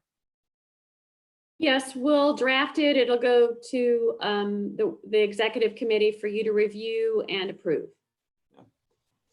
So, and then the second clarification, and Mark, if you want to jump in here, Mark Chassé, we've been working with Mark and his team for the last several weeks, trying to figure out if there's a way that the UNT could be part of this initially. Last time they had told us they couldn't. They have done some additional work, but it still looks like that is not going to happen this for this biennium and this project. So, Mark, anything that you'd like to say about that? Mark, we put you on the map. Yeah. Did you notice we put you on the map? I appreciate that. I appreciate that. Yeah, we got a little bit later of a start when I had surveyed all the deans here just to see if anybody was interested in that and being able to work with our partner Acclaim at JPS. I didn't get a lot of bites as they, communicated that around. And then just in talking with some other people, I focused on one of our groups at the School of Public Health, and they were interested, but I think that they weren't quite sure on what the time and effort might be. They were probably, a little bit later to the game to kind of understand the concept and everything. But they didn't have as much expertise on the trauma side, but they did on the depression and suicide side. And they really thought that was beneficial. But just kind of being under the gun and having to make some quick decisions, it was a little bit harder to make from that. But we appreciate y'all, communicating with us and getting us some of those protocols so that they can look at. And, if things change, I hope you would find it in the goodness of your heart to let us get back in on that at any time before the biennium or as we move forward to the next biennium. Yeah, well, thanks, Mark. And I just want to make sure, again, for transparency here, you know that those conversations took place. And thank you, Dr. Nemiroff. Thank you, Dr. Trivedi. I know you had several conversations with the folks from UNT trying to make that feasible. I guess the other part of that conversation, again, for transparency here, Israel, I see, I'll come to you next, is that because of that, there is $380,000 that's not obligated in this budget. And my direction to the research committee is don't put it into this budget right now. That what we need to do is approve the overall budget for the hubs and the amount of money that's going to go out to the nodes. Next meeting, I think we'll have better visibility on the nodes and how they will be spent. But then this whole group here, come August, if UNT isn't able to jump in and do this, then we will decide collectively how that $380,000 is able to be used to do some of the things that members of the research committee really thought were important, but they couldn't get into the budget right now. And again, want to make sure that that's an open process for the whole group. Israel, would you like to say something? I just wanted to say one small thing to correct. This is not the goodness of our heart. We are committed, all of us, to have all the institutions involved who can. So it's we will be welcoming UNT or any other Texas HRI because this is what this mandate is for. Just correcting this language because you guys are part of this network and you guys are part of this decision-making process as well. Yeah. Appreciate the comments. Wayne, you have a comment. Looks like your hand's up. Yeah, comment and a question. My comment first is to congratulate you, Carol, and the rest of the research team for tremendous progress you've made. It's been a very iterative process, highly constructive. Recognize how much work has gone into it, and want to thank you for being really receptive to the input of others into it. So I really like the product that I'm seeing here today. So I want to say that first. And then I have a question, and probably it's more for Charlie, because it's more about some aspects of the research protocol for trauma, but it also could apply to the depression network as well. I think in the context of the COVID pandemic, we have an opportunity and perhaps even an obligation to look at the impact of COVID on the mental health of children. And I know that you've built some of that into the proposal I see in trauma in terms of if there's a death or somebody who's severely ill. So some of the things I'm thinking about probably would be more stressors rather than traumatic events, but they're chronic stressors. And I know that we've all seen it. I've certainly seen in my patients who have children talking about what it's like for their children. And what interests me in part is learning a little bit more what kind of approaches are taken to try to help children cope with this. And some of those have to be age appropriate.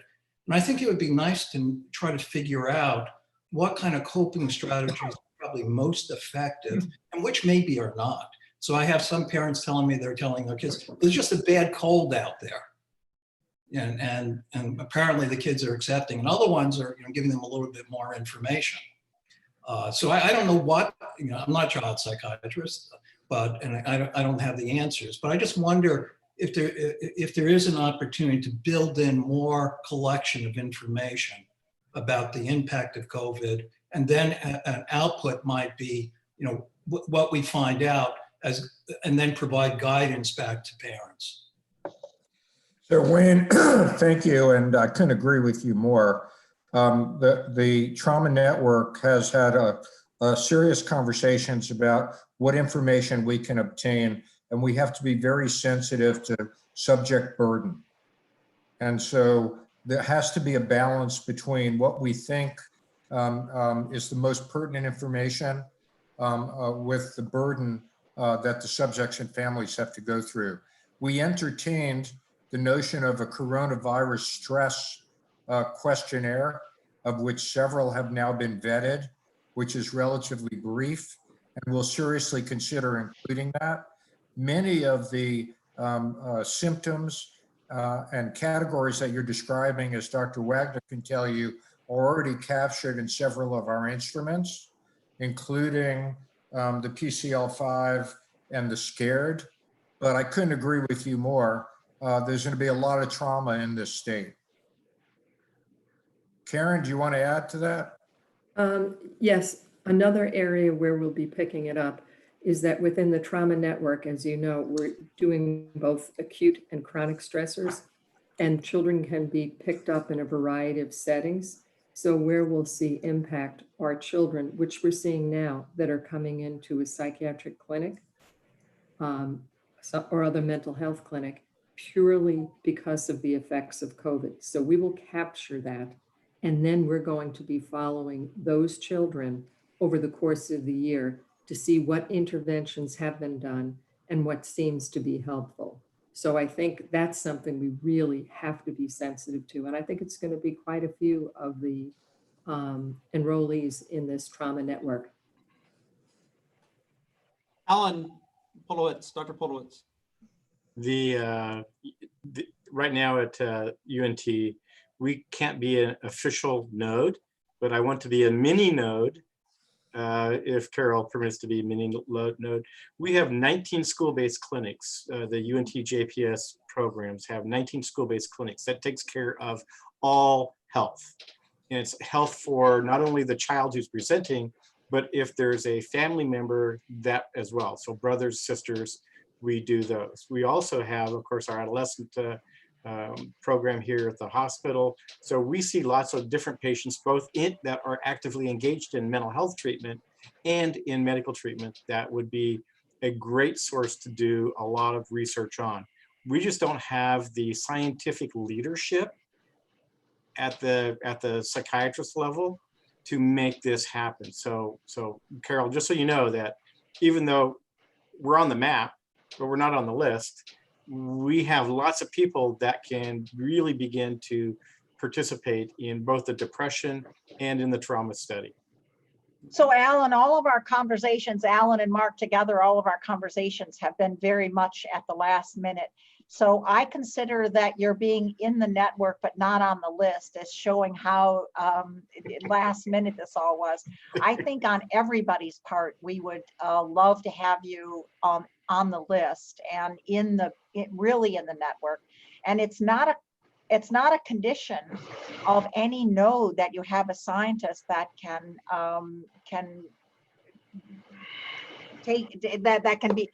do more academic scientific things. In fact, I talked to the lady in your public health school, and she was actually quite interested in some parts of this, and she could certainly be a collaborator in it overall. So I think that the leads and co-leads and you guys should just be in conversation about this after this call. And I think David has still said that the money that we would have assigned you is currently unassigned. Not that it will go unused, but it would certainly be still available for you. So can I make a motion at this point? Alan, Can I just make a small comment? I had a long conversation with Dr. Stockbridge and with Scott Walters and in an email exchange with Mark. I am happy to connect back and figure out. I think it's doable. We can follow up. Great, thank you, Madhukar. Okay. Absolutely, I second that. Dr. Plitzka, and then Plitzka, then Dr. Blader, and then Mr. McWeeny. I'm reiterating the point I made during the minutes. We've got our aspirational goal, ultimately, 8,000 patients, and that each site will establish its goals. Obviously, those goals the site establishes have to be reasonable. Can't have somebody saying, well, I'm only going to recruit 20 patients, but sites will vary in terms of the availability of patients, the amount of incentive that will be paid to ensure that people have their travel and time off work adequately compensated, so that that'll be kind of the next step in this process, I presume, as we develop statements of work for each of the spokes. And that'll be it. I just want to make sure it's that the numbers in the slides are aspirational. Yeah. You're not set to set targets in stone for each of the spokes. Yeah, and so let me jump in and be very clear that one of the important things in the discussion was the realization that sometimes it's easier to recruit at certain institutions than others, just because of infrastructure that's already there. But we really want all the institutions to be part of this because it really makes it very diverse and really unique. And so there will be that dialogue that occurs with the institutions related to what realistically they can do and setting the numbers and what their goals would be. And I know this group and how passionate you are and how driven you are, and there will be a trust there. And through the open meetings and discussion, I know you guys will do the best you can on that. Israel, I see your hand, but let me go through Joe and then Kino and then Israel to you, okay? Joe? Yes, thank you, David. I want to express my appreciation to Dr. Goodman for bringing up an incredibly important topic. The issue of following up what is happening to children currently has enormous consequence, because there's no telling what sorts of adverse impact this entire generation is experiencing. We don't know the duration or how it's going to impact schooling, socialization, and perhaps most importantly, the economic well-being of their families. This is all separate and apart from worries about exposure to illness and that sort of thing. And I think that that's an extremely timely thing for us to think about getting a beat on. Probably not in the context of these current protocols, because obviously the sampling frame has to be quite different. We warrant more of an epidemiological approach.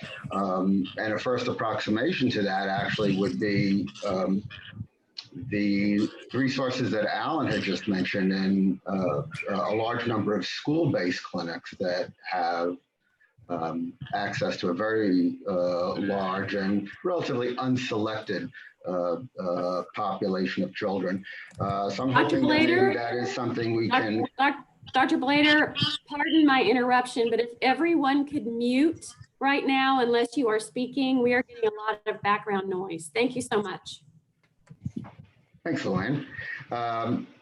Anyway, so just a shout out to the overall concept. I don't know if the current trauma protocol provides the best rubric for looking at that issue, but I think if there's anybody in the state who is positioned to begin to address that extremely important topic, it would be this group. And let's put our heads together at some point to think of a way to address that. Thank you.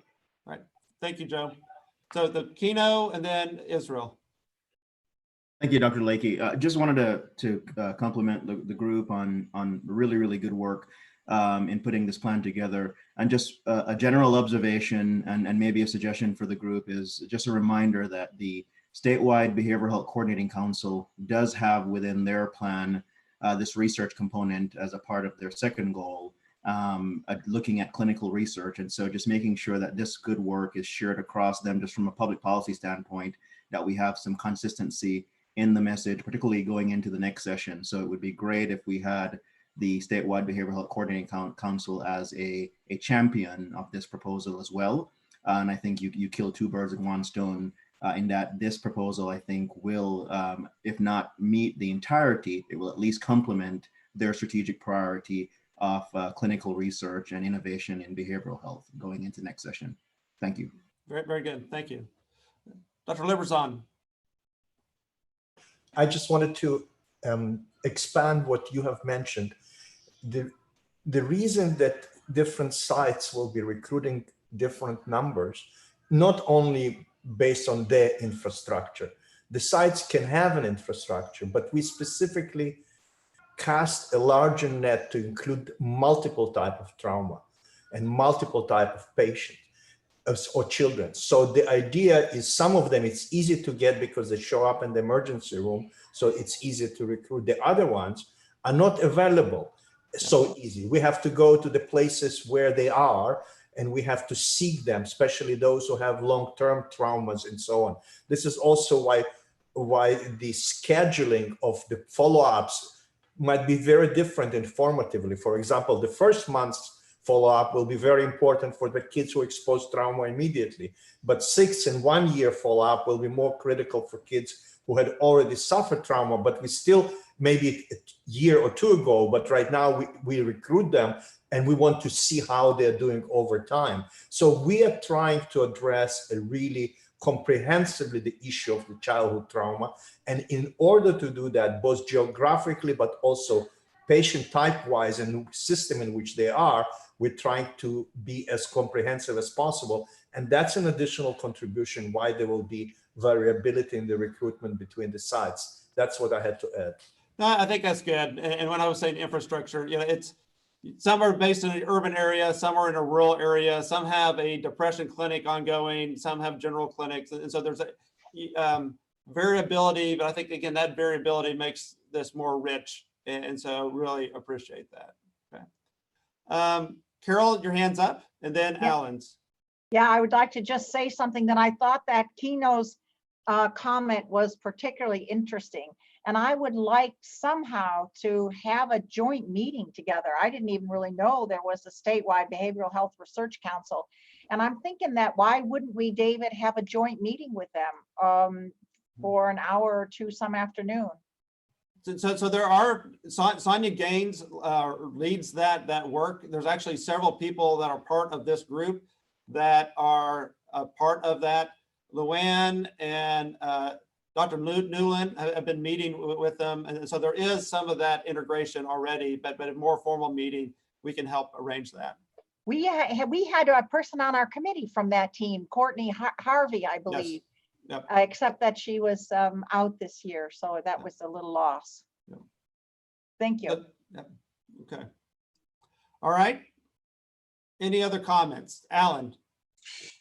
Just to get back to our agenda on item 5A, 1 and 2, I'd like to move that we approve the detailed hub budget and the approval for each of the networks. Okay. Thank you. And I would like to, if you're amenable to this, Alan, again, to be stepwise, because some of the thoughts that I've heard, I would like to separate that into two different components. One, to approve the protocol, and then second, to approve the budget, if that's okay to you. And so for first motion, to approve the protocols that have been laid out by Dr. Trivedi and Dr. Nemiroff for the study of depression and trauma. Is that okay? I agree. Okay. So we have a motion from Dr. Podowitz. Do I have a second? I second it. I have a second by Dr. Suarez. Okay. Oh, you beat me, Jair, but barely. Okay. So I am going to make this is for the approval of the protocols, and the protocols being the formal protocol and the worksheet that we provided them to provide some more detail. Again, there may be some mild changes that go, that take place over the year to refine it. We will have that peer review process to refine it, but these are the general protocols that they will be operating under. Okay. Any further discussion? If not, I'm going to do a formal vote here. Dr. Goodman. I approve. Okay. Dr. Williams. I approve. Dr. Liberzon. Approve. Dr. Harper. Approve. Dr. Wakefield. I approve. Mr. McWhinney. I approve. Dr. Thompson. Approve. Dr. Martin. Approve. Dr. Podowitz. Approve. Dr. Chassé. Approve. Dr. Nemiroff. Approve. Dr. Plitzka. Approve. Dr. Blader. Vote to approve. Dr. Escamilla. Approve. Mr. Patriarca. Approved. Dr. Matthews. Approve. Mr. Delat. Approved. Dr. Tamminga. Approve.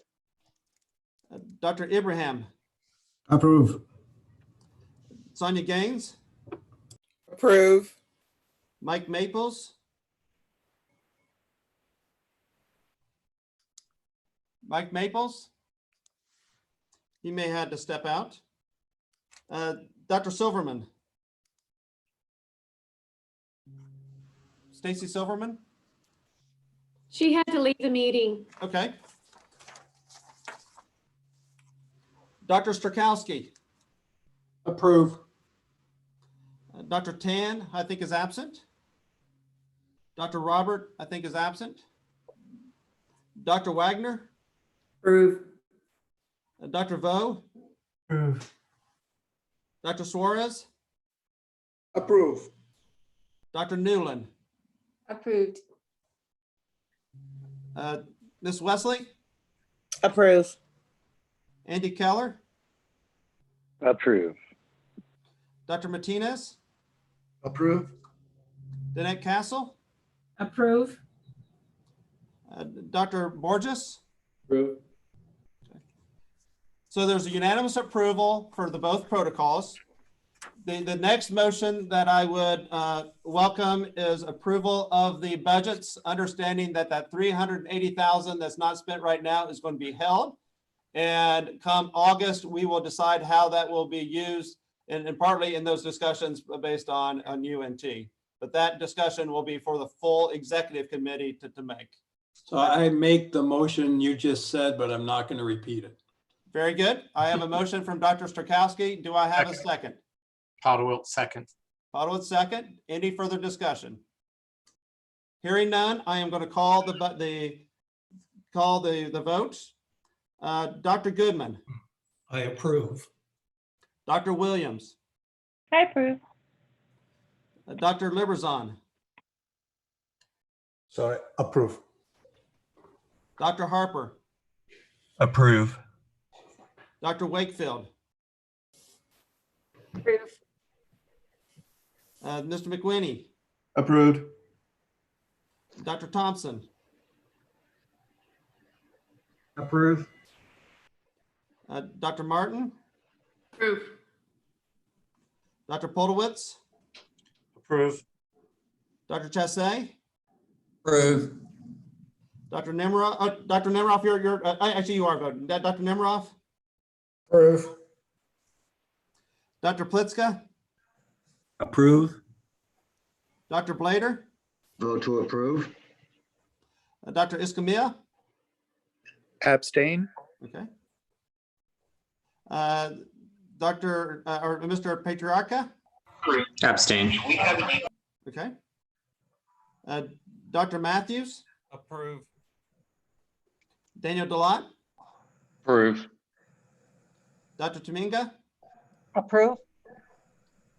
Dr. Ibrahim. Approve. Sonia Gaines. Approve. Mike Maples. Absent. Stacy Silverman.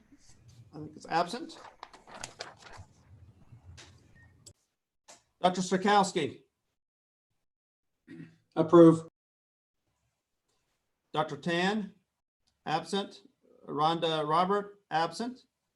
Dr. Wagner, Approve. Dr. Vo, Approve. Dr. Suarez, Approve. Dr. Newland, Approved. Ms. Wesley, Approve. Dr. Keller, Approved. Dr. Martinez, Approve. Danae Castle, Approve. Dr. Borges. Approve. Okay.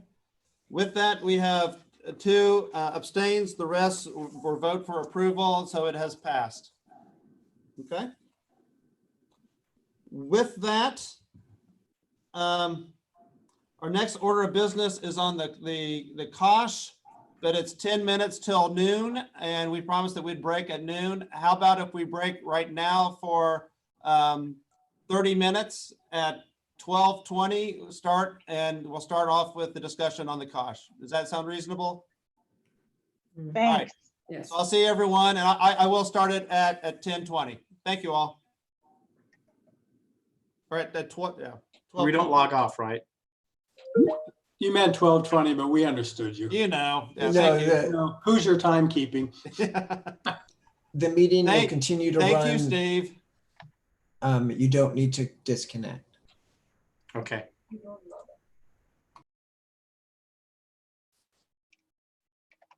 But you probably should put yourself on mute. That's a good general rule.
Hello, everyone. We're going to start in 2 minutes. So you have 2 more minutes to finish up, and at 12:20 we will resume. Thank you all.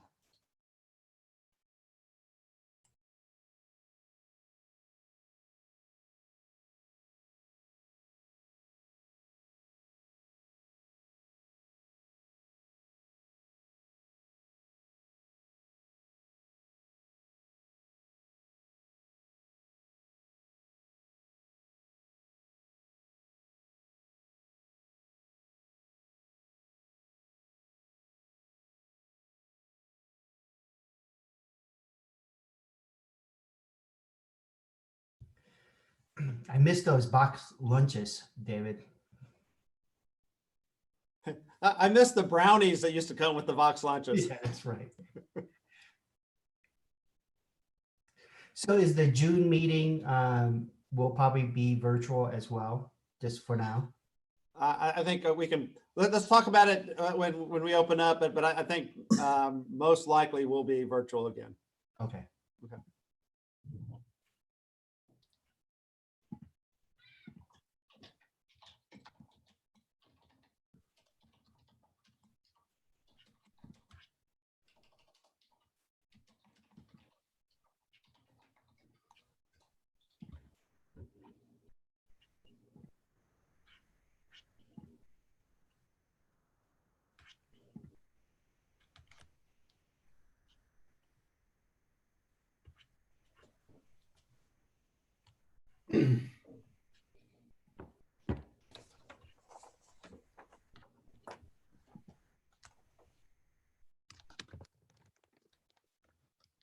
All right, everyone, it is 12:20 by my clock.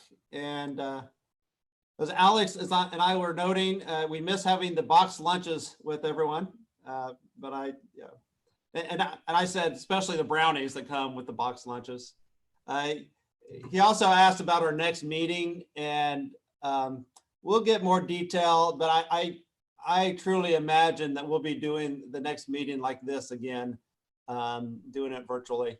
And hopefully we'll continue to get better as we keep getting more experience, but it'd be my expectation that we'll be doing it virtually next month. So with that, we're going to transition now. We've been talking about the research component of the consortium. We're now going to transition into talking about the centralized operating support hub and a lot of the progress that's taken place to put the infrastructure in, the data system, the phones, in order to make that work. We're really close to be going live on a lot of these things, and so need your input today. And Dr. Williams, I'm going to turn over this discussion to you to lead us through the developments. Thank you, Dr. Lakey, and welcome and good morning, good afternoon. It's been a whirlwind for everybody. I know we've all been running ragged, being very super busy. I appreciate everybody's efforts as we've been trying to help teams get stood up.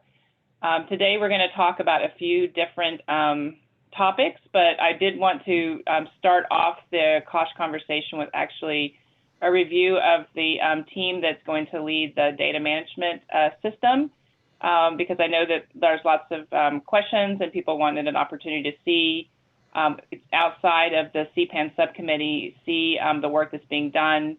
So I'm going to actually start with the trait team themselves. They're going to do the first part of the presentation for us in COSH to review the product, their team, and then at the very end, run through a demo of what was been done to date to create the CPAN process for the data management.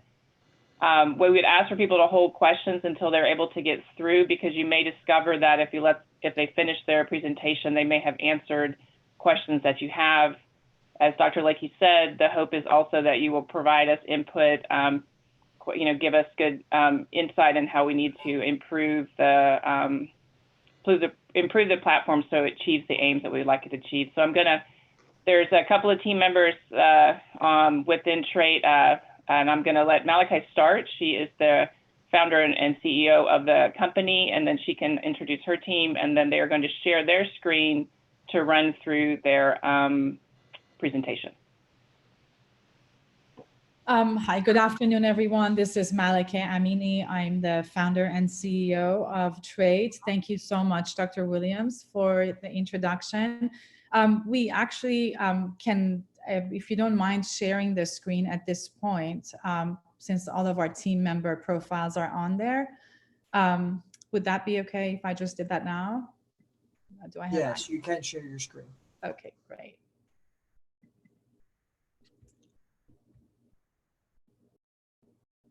Okay. Great. Again, thank you so much. We are so excited to be here. And thank you for giving us time to make our presentation and show you a quick demo of what we've built so far. I'm going to go through a quick agenda of what we're going to cover today and then go into some of our more detailed discussions. So we're going to do a team introduction. As Dr. Williams mentioned, we have a few of our team members who are key members of the CPAN project on this call. We'll just give you a quick overview of what Trait in general is as a company and what we do. We're going to walk you through Trait's information privacy and security management program, as you know, of course, that's key to developing this project. And then talk a little bit about how CPAN in general is structured and how do we manage the security and privacy for this particular portal. And then we'll just jump right into the product demo.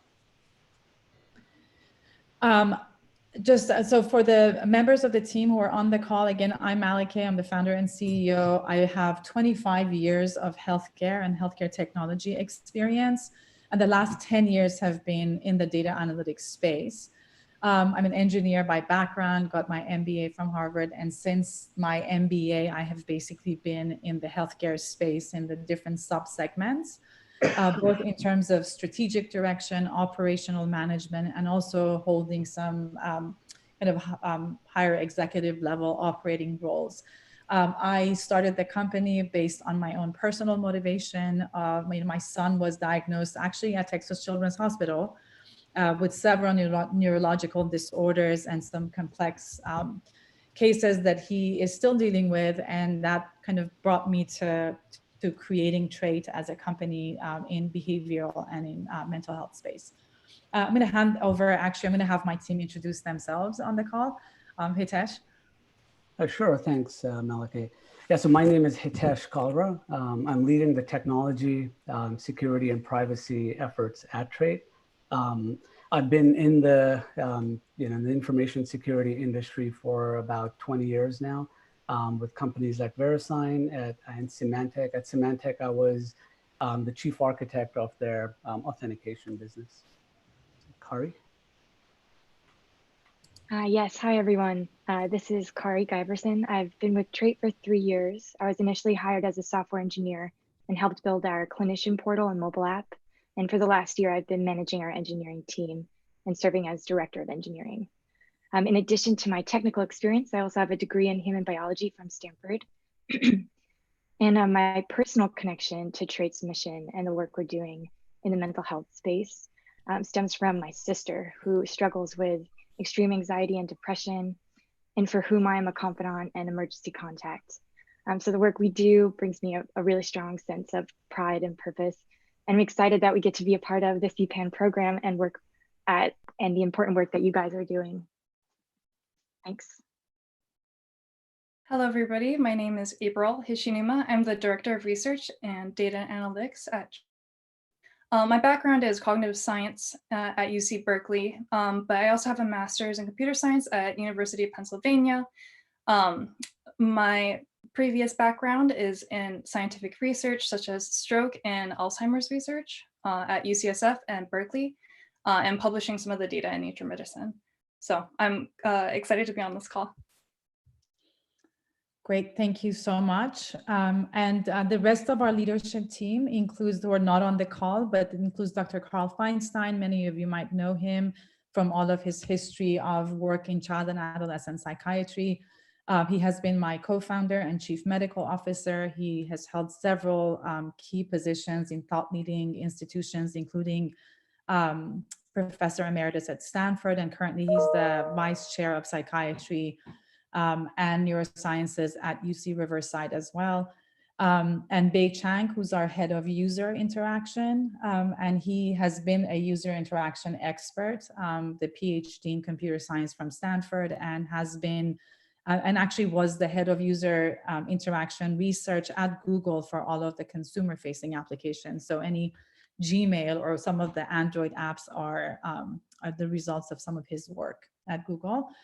The rest of our engineering team, again, not on the call, Walter Wan, who's our lead software engineer. He's full stack, but primarily focused on the backend database and APIs for the platform. And Sean Salat, who is also a software engineer, senior full stack engineer, and is focused primarily on the user interface of the portal for CPAN. Just to give you a quick overview about TRAIT, we are a clinical decision support and data analytic platform based in the Silicon Valley in California. The company has 7 years since inception, and we've had 3 years of full deployment of our product. We do have other deployments, and we're obviously deployed at Texas Children's Hospital, both in psychiatry, clinical care, and also in a Project Gold, which is a specific kind of carve-out project. We do have an incoming request, or have had an incoming request from McLean Hospital, which is, I guess, the Harvard psychiatry hospital system.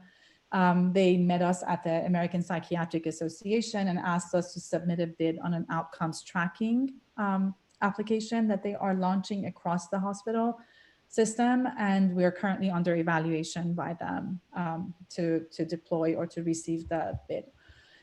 We are also going to deploy we're under a confidentiality agreement with them, so we're not able to talk about their name, but we are going to be deploying at a thought leading psychiatry university or a psychiatry clinic within a university.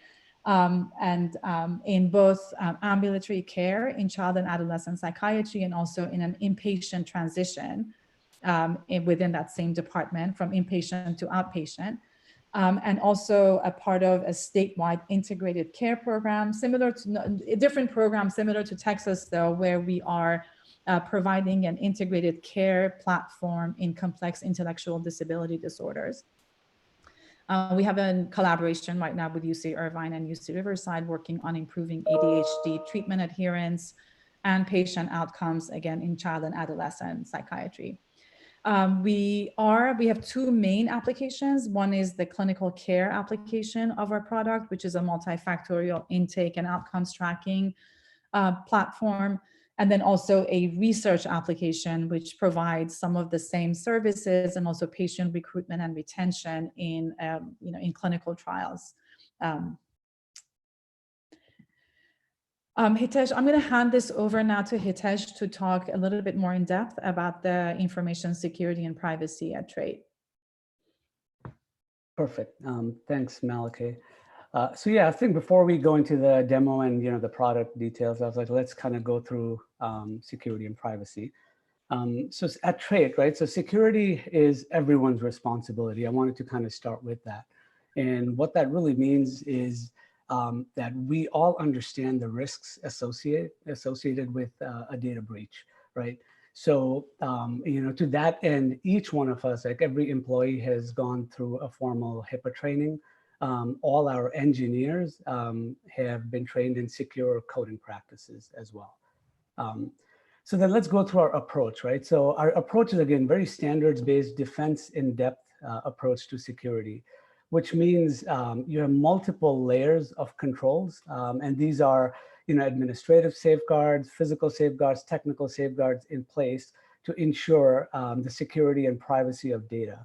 And by data, I mean, sensitive data, right? So you have PHI, it's our intellectual property, it's customer data, it's employee data, for example. And all these systems, if you see, right, it kind of starts with a policy right on top, right? So we have a formal information security and governance program that was, formally established in late 2018. And the idea behind the program or the policy is to kind of list, think of it as a blueprint, right? A blueprint for policy and procedures on how we protect, how we share information. And these kind of map to, if you guys are familiar with HITRUST, it maps to HITRUST's control categories at a high level, right? So there are policy and procedures for like everything from, what's a human resources policy when an employee gets hired or someone leaves the company, or, what is our infrastructure, systems and operations security? How do we do a security incident response? How do we protect data? How do we do remote access into our cloud services? As you know, we're all hosted on the cloud, just like this Zoom application that we're using to do this conference. And then we have policies on security risk assessment as well. Then there's physical security related policies. And then business continuity and disaster recovery. So we do tabletop exercises, and periodically we will exercise business continuity and disaster recovery to make sure we're prepared when an actual disaster strikes. Then we have policies on information security audit, and then training. We talked about training, right? So security awareness and training, how access control, right? How do we, and that to me is like the big part, where how do we control access into the application from an end user perspective, from a provider perspective, from our perspective as well when we are logging into our systems in the cloud. And then minimum and necessary use, which means we want to make sure that we have, on a need to know basis, the minimum required information is released for doing the job that needs to be done. So in this slide, though, I'll kind of mainly talk about the technical safeguards that we have in place, right? So it all starts with, think of it as, again, all of you guys will be at some point using the application, which is a cloud-based application. So you launch a browser. Now the browser communicates with our services that are on AWS. That communication is encrypted end to end. By that, I mean, it's not just, between the browser and the egress point or the ingress point into AWS, but also within AWS, sorry. So also within AWS, all our communication between these various services are all encrypted. And then it comes down to, how do you even access the application, right? So you have to authenticate as a user. So we're relying on multi-factor authentication, right? And I'm sure, again, some of you guys are familiar with where, we're always using username password. So that could still be the first factor. But once you do that, then what's next, right? So we have support for Google Authenticator, where we can have a one-time password to again do another level of verification. We can also do SMS-based OTP, which is again a one-time password. But more importantly, we're forward-leaning technology.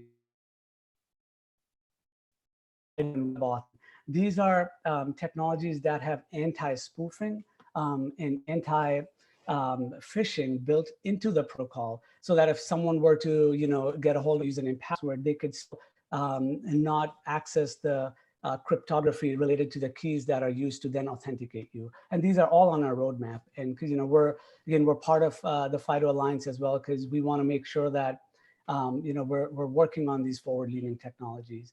And behind the scenes, right, we're also on a roadmap. We have, we're doing risk score and fraud score analysis for every request that would be coming in to ensure that we're fairly confident of, of the user on the other end of the browser. So we talked about, how you access the application. So once you're in the application, right, all the data that is stored in our cloud, all the data is stored encrypted. All right. And again, the passwords we talked about, where they're all hashed, which means there are no passwords in clear text, right? So everything is hashed and salted and peppered. These are, again, security technologies that help us make sure that, we stay safe.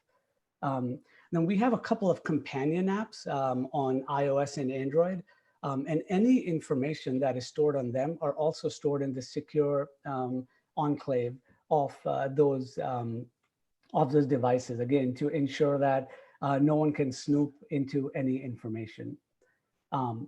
So the next up is, so we talked about applications, right? Where are these applications stored? Where are they hosted? They're hosted in the cloud on these EC2 instances. We call them like machines, right? So virtual machines. And we do regular security assessments. We have regular OS patches on them. And we not only do our internal security assessments, but with every major release, we have a third party audit us. And we'll talk more about it. That's on the vulnerability scanning and penetration testing. To access these hosts, right? So as employees or as engineers, when we need to update some code or do some triage, we don't use username passwords, right? We're using SSH keys. Again, this is based on private-public cryptography. Now, also, no one can just, if they had access to the host, no one can access it directly. It's through our VPN. So all of us have to VPN into a secure server before which we get access to those hosts. Then talking on the network layer, right? So we talked about where these machines hosted, right? So these are all hosted in AWS. So there is this concept of a virtual private data center, VPC, or virtual private cloud. And we've segregated traffic between our development systems, staging systems, and production systems, which means there's complete network isolation between them. And then we have a bunch of security groups in place. So for example, all our servers are hosted in a subnet. It's called a private subnet.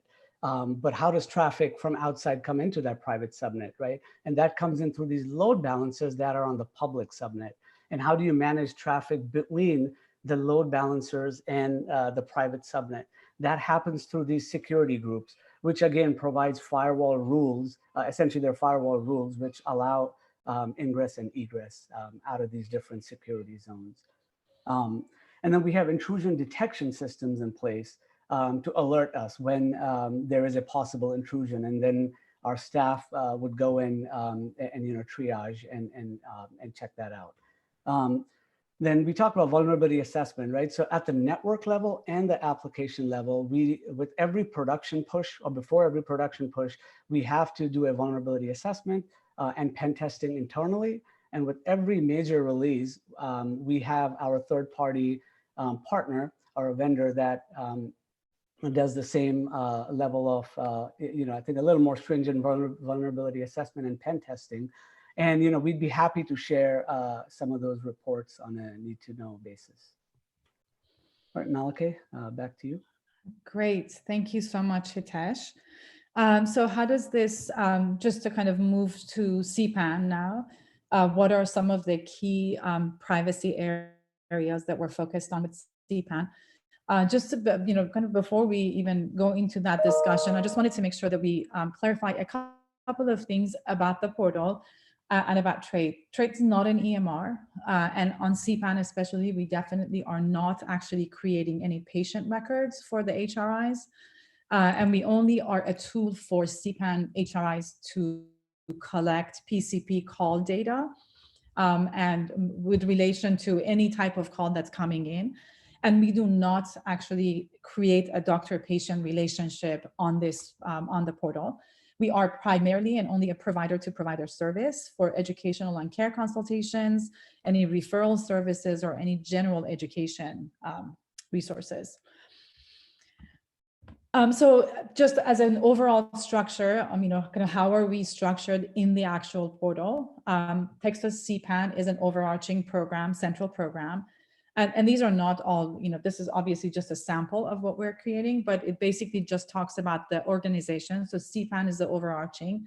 Under CPAN, there are HRIs that are represented, and each HRI has a series of clinics, PCP clinics, that are part of that HRI's kind of jurisdiction of calls that are coming in.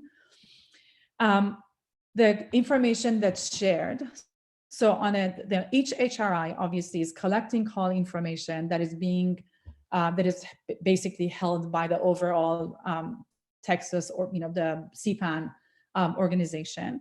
That information is continuously feeding the entire database for CPAN. Across HRIs, there is call record sharing. In other words, let's say, for example, if an HRI is down for whatever reason, another HRI can pick up those calls and have access to the clinician and patients of the other HRI. Or let's say a PCP calls the wrong HRI for their region, and the HRI is still able to complete the call to access the data that's either previously shared or is new to the HRI. And maybe at the end of the call, direct that particular PCP to contact the correct HRI, in the future. But that information, so HRIs are able to help each other complete those calls as they come in.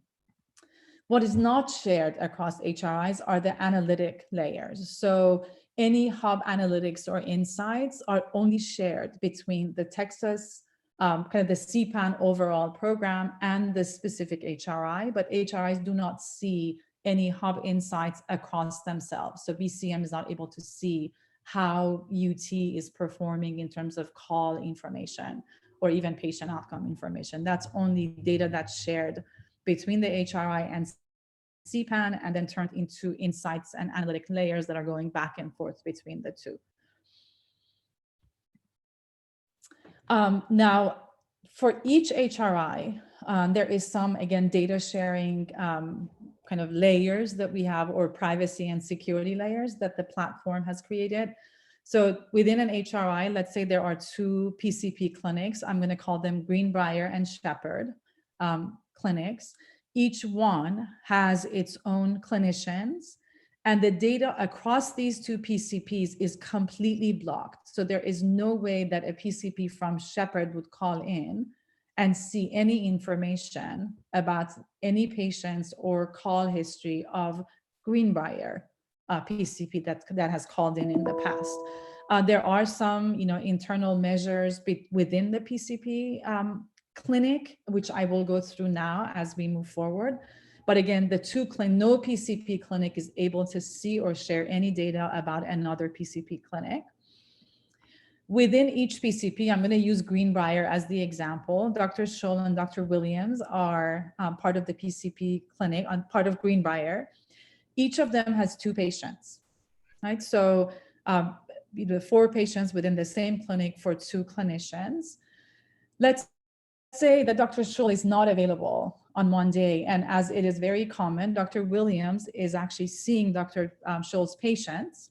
In this scenario, if Dr. Williams calls into CPAN HRI regarding one of Dr. Scholl's patients, CPAN holds all that information and is able to share with Dr. Williams the history of calls coming in about that specific patient had Dr. Scholl called in before. Okay, so again, Dr. Scholl's patient information on CPAN can be shared with Dr. Williams if they are both in the same clinic. Now, let's say Dr. Williams moves from Greenbrier to Shepherd Pediatrics.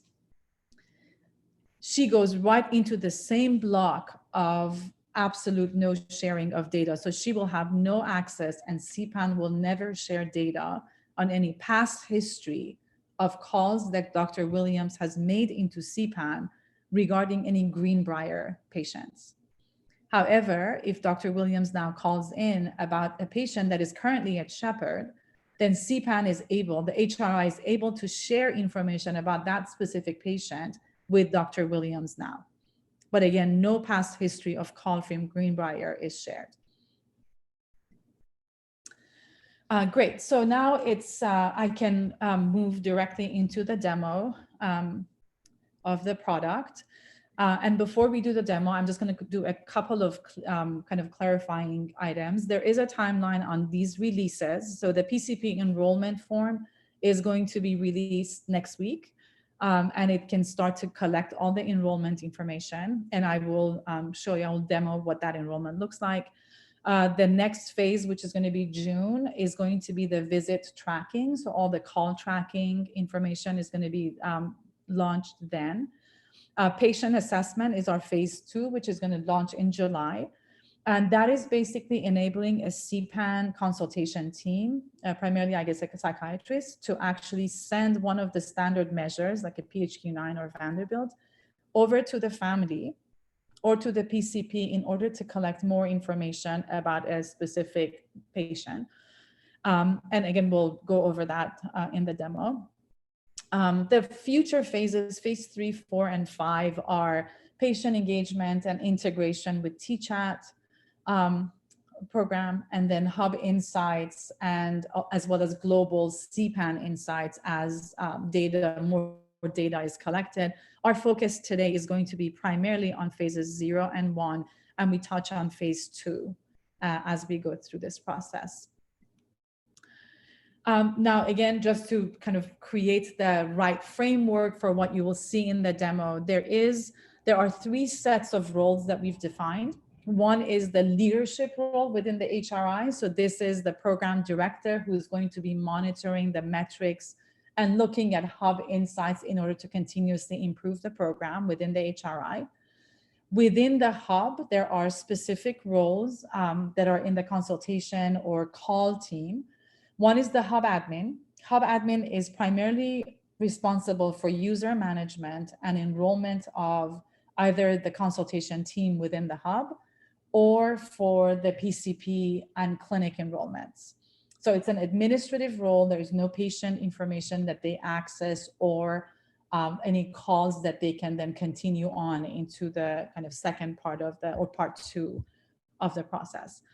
There are therapists who can also enroll clinics and PCPs who take incoming provider calls, but are able to also continue the consultation. And the only thing they're not able to do is the medication management part. Then there is a psychiatrist role who does everything a therapist can do, but they also manage all of the medication management process as well during the call. We recognize that a psychiatrist is less likely to be enrolling any clinics or PCPs, but that possibility is there for them in case there's a smaller clinic and a psychiatrist takes charge of many of those aspects. We also understand there are a few HRIs that might use a front desk individual to just forward incoming calls to the right consultation team. They will take no patient information, nothing at all, and just basically are call forwarding and creating a queue for the HRI to contact them back. Now, on the PCP side, we have 2 roles that we've defined. One is the admin role. So they are responsible for self-enrollment of the clinic. So in other words, the Hub admin can send an email to that administrative person within a PCP clinic, and that person can enroll the entire staff and providers of that clinic. And that's the primary role they have, and to keep it updated. And then there are the clinical providers, which are going to be the authorized individuals to contact CPAN regarding patients. And they share patient information or collect information from the CPAN consultation team. And they can also enroll into CPAN at any time. It could be an individual provider, for example, not part of a bigger practice, and they can just independently enroll themselves into the CPAN program. So this is basically the product demo now. I am, as you can see, a Hub admin initially, and what I have is a dashboard. At this stage, this is what you're looking at is my staff directory. So I am, let's say, the CPAN Baylor College of Medicine HRI. Most of this information is my call to action, right? If I have some of my staff that haven't completed registration yet, or if I need to deactivate, these are the types of things that I would do on my staff directory in order to make sure that our consultation team is constantly updated. I can go to the clinic directory, which is how I have enrolled, or again, my call to action to complete or to enroll a specific clinic. You can see here that I have a number of items in red, which mean I need to do something about those. And green indicates that I'm an active clinic. I'm going to show you what it's like to complete one of these forms. Again, in the interest of time, We've auto-populated some of this information in order to move forward quickly. But one of, for example, let's look at UT Health Austin, which has an incomplete form. If I move forward, I'm going to register a clinic, and that would be for UT Health Austin. As you can see, I have some information about UT Health Austin that I've already generated, and then I have the practice staff in the back, on the left navigation to complete this process. So I move next. As you can see, I've already registered some of the clinic's physicians, but it's incomplete. I know as an hub admin that this is incomplete, so I can put in add either a particular clinician or provider, or in the case of a larger clinic, I can upload a file. Basically what we do is we request that the clinic sends all of this information for their staff in an Excel spreadsheet type file. And then the admin can actually upload the file, and it auto-populates the rest of this information.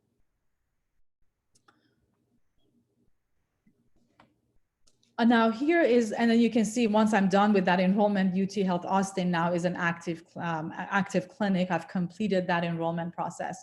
There's another item here that I'd like to show you because it directly relates to privacy, and it's the PCP verification. So if you look at Austin Pediatrics, I have this PCP verification next to this as a hub admin. This basically means that a PCP has called into the HRI indicating that they are a PCP at Austin Pediatrics, but our enrollment of Austin Pediatrics does not reflect that PCP. Now, in order to make sure that no patient information is shared with someone who doesn't belong to Austin Pediatrics, we need to verify that information. We will go through the call, but we won't be able to share any patient information. And then once you go through the call, you can actually see, let me show you on the PCP directory, for example. I'm going to look at Dr. Briggs, is a physician who indicated she's part of Austin Pediatrics. I don't have that name, therefore I need to verify that. So as a hub admin, I will contact that clinic, confirm that this is the correct clinician to link to that clinic. And once I do that, then the PCP verification notification will go away. And again, Austin Pediatrics turns into a green active clinic.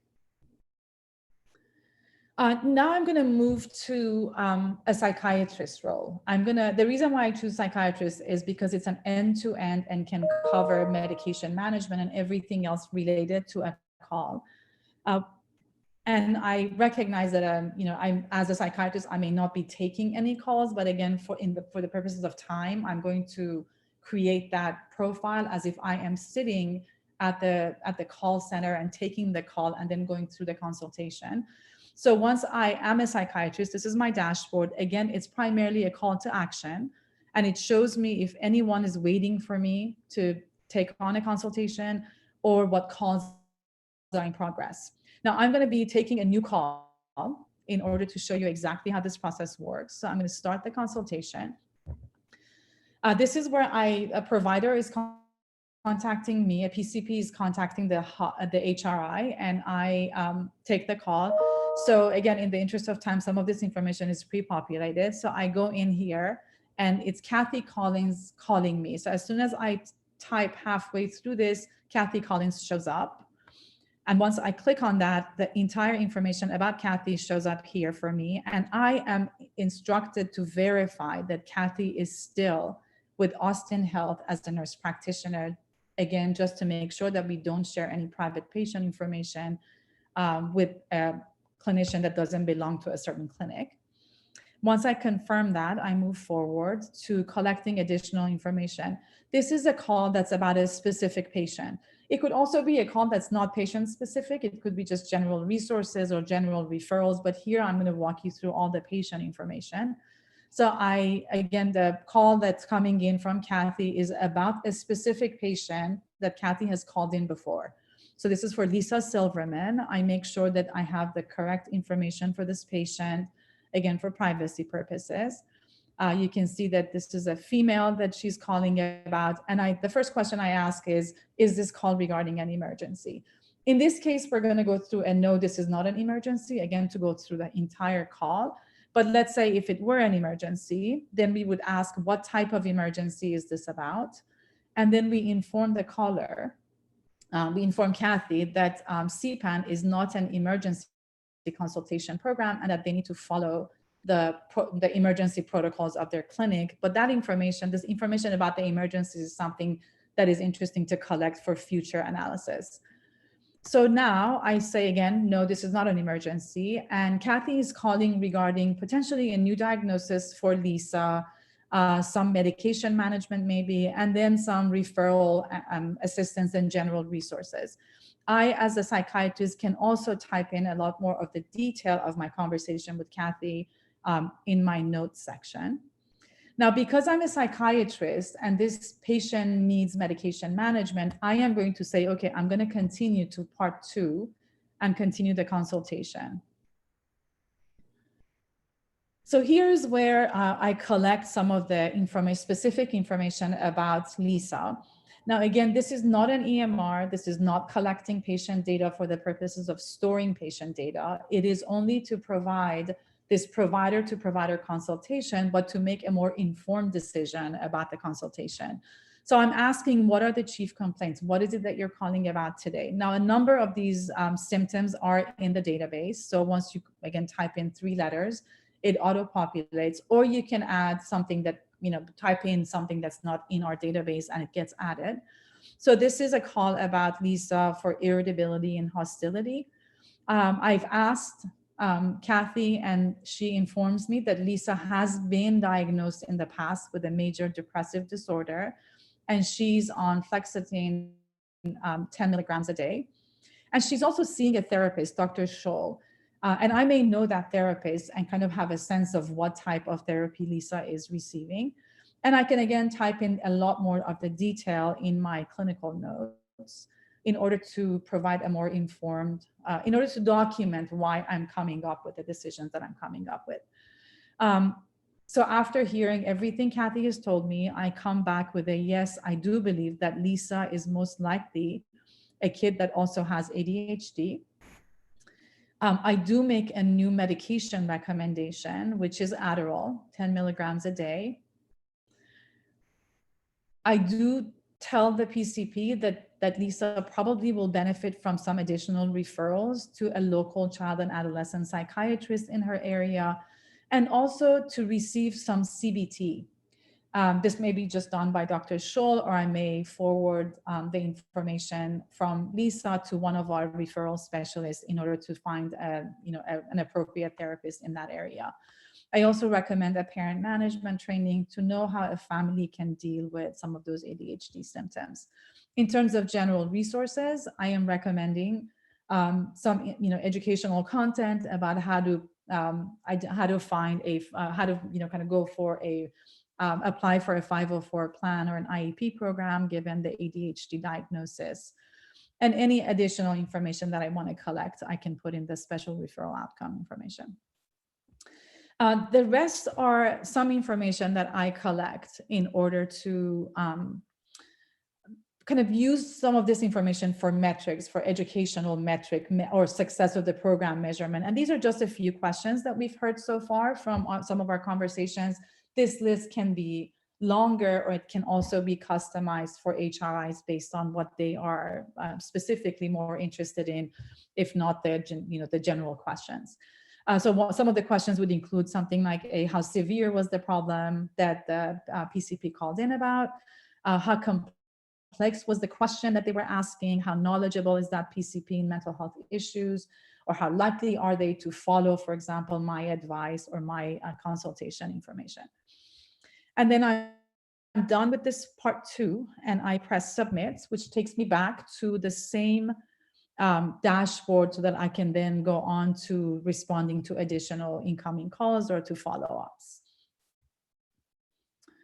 Now, in addition to all this information, as we mentioned, in the future, there will be some hub insights that as a program director, I would be interested in. Now, these are under development. They are going to be, some of these standard reports are the ones I'm sharing with you. And again, they can be customized for different HRIs. But as a program admin, as a program director, of hub director, I might be interested to know the general hub metrics. How many patients are enrolled? How many PCPs are enrolled?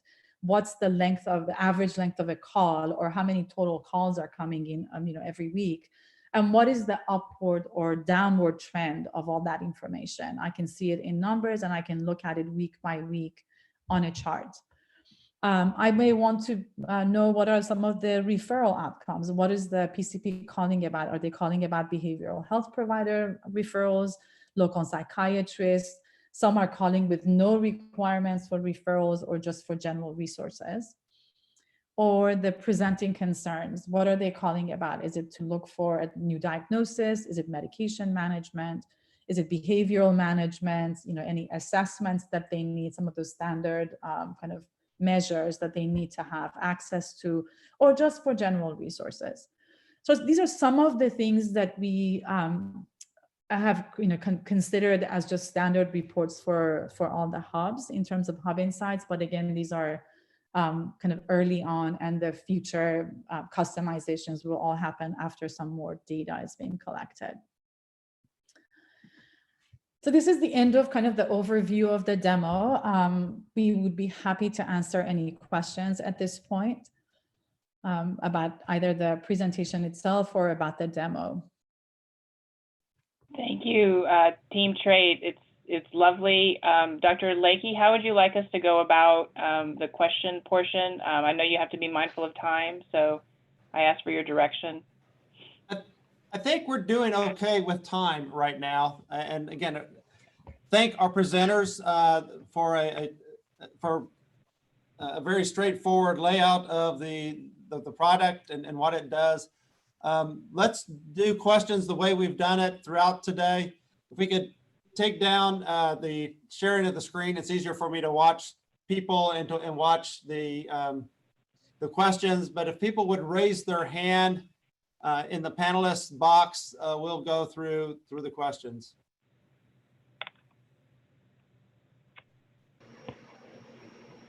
And if there aren't questions, any reactions from some of the folks that are part of this committee?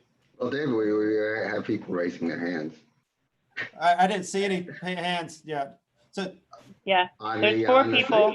I'm at the bottom of it. Sorry, Joe. I was at a different part of it. So go ahead, Joe. Malika, this is the second time. This is Joe Blader.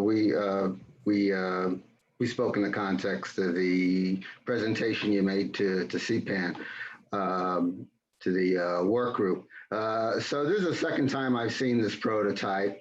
And I have to tell you, the main problem I have is restraining my enthusiasm and excitement about getting this happening. This is just phenomenal. I think to do this on a large scale basis is going to be transformative. Hopefully, this will be as they say, the thin edge of the wedge toward getting our local psychiatric centers also to consider adopting this this platform. I was even geeking out during Hitesh's presentation. I am just, I can't tell you. I do have 2 questions though. One is, with respect to the push out of the rating scales and that sort of thing for measurement-based care, is it your practice to develop it so it's amenable to different platforms, both mobile, computer, and stuff like that? Because we find so many families, at least that we see, they ain't sitting there on the computer. They're a lot of the time just fiddling around with the phone. So that might be a better platform for them. And then I have one other question.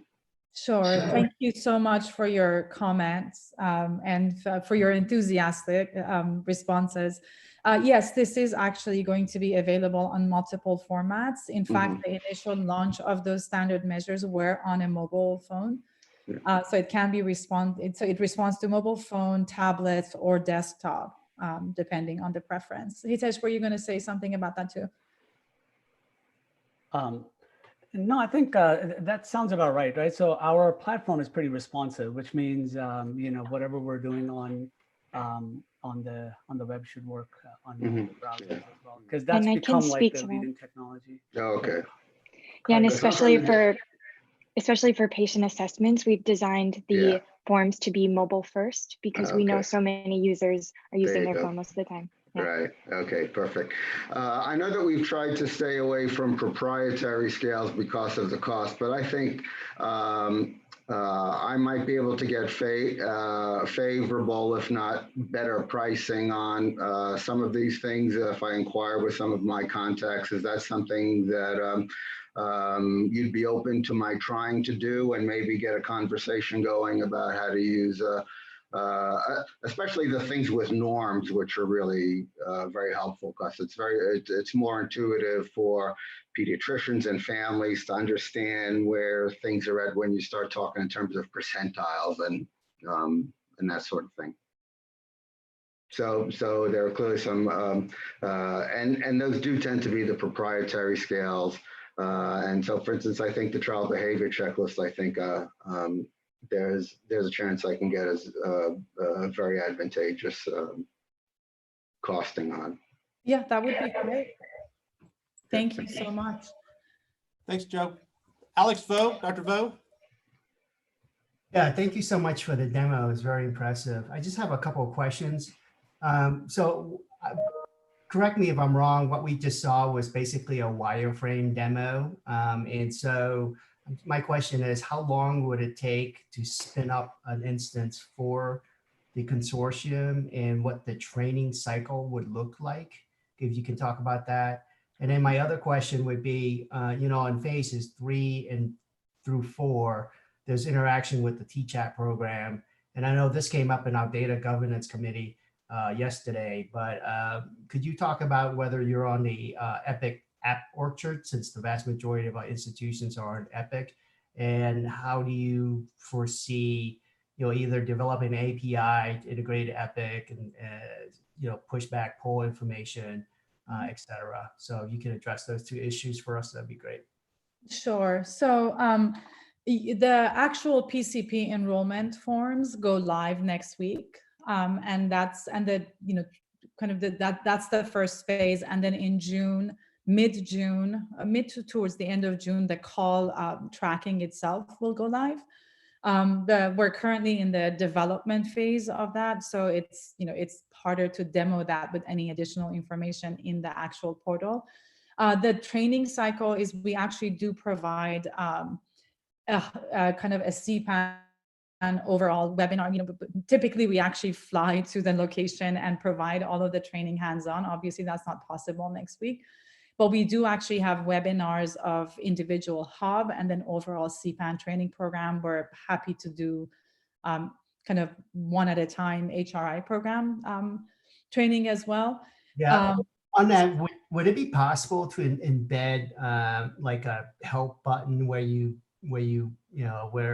because sometimes I would imagine that there are instances where we have administrative folks or mid-level practitioners who are involved and they just forget how to do certain things. And so,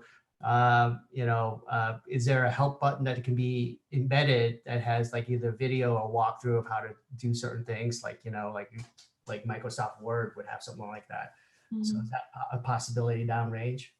Yeah, so we have in our existing portals, in our clinical portals, we actually do have a section on resources that walks every clinician through step-by-step.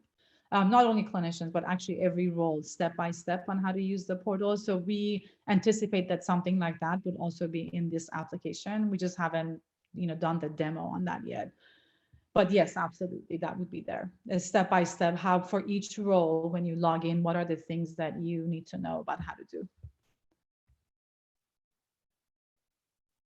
Great. Can you address the Epic discussion? Yes. So yes, one of the things, so on Epic, we we have a partnership with another company that does all of the integration for us, and we do actually integrate. And so actually that partnership is from a team that came out of Epic. So they're most familiar with those platforms. Obviously Epic is, Epic at Baylor is even different from Epic at TCH. So each one of those will be an independent integration into the different Epic portals. But yes, that will happen as the hubs start to enroll, if that's what they require for TChat, especially. I mean, for CPAN, obviously there is no EMR related integration, but for TChat, that can be the case, yes. I have a follow-up question about that. Which data do you envision wanting to be imported into Epic from the CPAN portal? It's TChat. There's any data that TChat, okay. Importing into Epic. I think it's more of pulling out certain metrics. The TChat program actually has certain metrics that we're required to report on, and a lot of our providers will probably be documenting in Epic on those metrics. And so, it'd be nice to have an ability to pull some of that out of there versus having to manually do it ourselves. But you're right about the fact that each Epic, when you see an instance of Epic, you see one instance of Epic, and so it's not translatable across different things. And I'm just foreseeing the amount of lifting that it will be required to do that down the road with each institution, because then you would need to have a separate agreement with Epic for each institution, and that's going to be a long process. This actually, this is done all the time. It's not even an agreement with Epic. It's the agreement with the institution. So for every it's agreement with Epic too. I've done this 3 times, and so it's both. They want to have both with the institution and the vendor that will be doing it, unless you're an app orchard. And so that's why I asked that question. Okay. Tanya Gaines.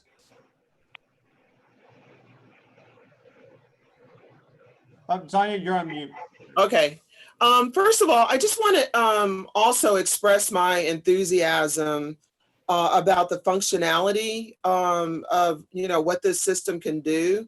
Very, very impressive. And then a follow-up question in terms of whether or not, and I'm sorry, I missed the very first part of the demonstration. Is there anything close to this that your company has actually implemented anywhere in the nation? Because I'm also going to express my a little bit of pessimism that I've had from some trauma that I've experienced implementing systems on a community level, where a demo can show you one thing, but then it sometimes those things don't materialize. So I'm just curious, do you have evidence of how something like this can work? Yes, so we have deployments already, large-scale deployments already. Some of the questions, this is effectively collecting data on this platform, storing data on the platform, and then creating insights and analytics on the data, which is exactly who we are. And we have deployments right now. Again, at Texas Children's, we've deployed this in a couple of different usages. And we are working, currently we've actually built, kind of these are all basically customizations of our core product. So it's adding a layer on top of our product, which is going to be this PCP call information. But the data that's being collected is pretty much consistent and sits on top of things that we've already built and that we have deployed for the past 3 years. And customized for the past 3 years per usability. And we can definitely, we've worked closely with Texas Children's. We're in fact now going through a federated authentication. So we have a single sign-on with TCH in the next couple of weeks, and continuing to grow that into other institutions. But the best way maybe to look at this is to also look at maybe how this has been deployed at Texas Children's. We have over, I think, 2,700 patients enrolled on it. Awesome, thank you. So I'm gonna, Dr. Trivedi, you had a question that you put in chat, but we can't use the chat because of the Open Meetings Act, and so that everyone can see the question. So I'm going to read your question, and then if you want to add something to it, please feel free to. But you wrote, when the program sends a rating instrument to the patient directly, do you think you are now changing the relationship between the hub and the patient into a doctor-patient relationship? Dr. Trivedi, you want to expand upon that more? So the general, my understanding is that this in CPAN, the doctor-patient relationship is between the primary care provider and the patient. And the hub does not have that. But if the hub then sends instruments and interprets the results, what happens? Because then you're taking on unless the patient is convinced that this is just a side issue and that my doctor still remains the PCP. There is an area of gray zone where they may think you are now the doctor. You know, the information that's good. The assessments can go through the PCP or to the patient's family. And the reason why this doesn't become a doctor-patient relationship is actually because of the initial agreement that is signed and the consent that the patient has provided. This is the care remains with the PCP, and it is the delivery of diagnosis, treatment, any advice that they, so effectively it's not the HRI or the consultation team at the HRI that directly in any way diagnoses or treats the patient. It is only a more informed decision that they make. Yeah, Dr. Williams. Yes, no, we were very clear. We were very clear with the trait team that we cannot be entering into a relationship with the patient directly. So the patient will see it as coming from their PCP, not see it as coming from Baylor HRI. Dr. Martinez, you see your hand? Yep, thanks, David. Dr. Amini, great presentation. A couple of questions, and you may have mentioned this, but if I missed it, I apologize. What is the CQR, the quality improvement process you'll have with the HRIs as you implement and move this forward? How often are you going to get feedback to be able to see that this is really operating well on both ends? And also, how often do you update the behind the scenes system? And does that ever actually bring the system down as you're updating it? So I want to make sure I understood your first question clearly. If you don't mind repeating that first question, and then I can have Hitesh actually respond to the second one. Yeah, do you have a quality improvement process that you do with the HRIs, with TChat, so that you get feedback from us or the HRIs to ensure that in fact everyone is on board and they're spotted any kind of challenges or gaps that you could address? Sure. So we have a standard program for not just for CPAN, but overall for all of the clinics that we deploy the platform to, which is a quarterly.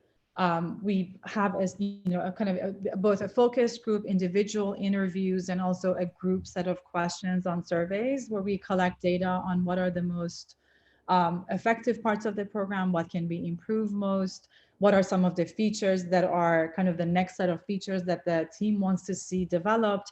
And that's how we've moved forward even at TCH. We've received a lot of feedback about what are the next set of features that they need.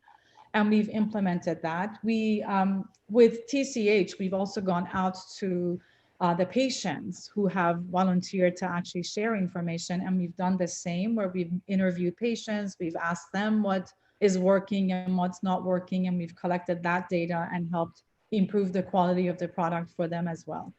So that we will follow exactly the same standard here with CPAN, but we will continue. Obviously, we have a roadmap of very specific features, but all the time in the middle of that process, we receive additional feedback about some of the things that could improve, or some new features that maybe even just one HRI wants to see.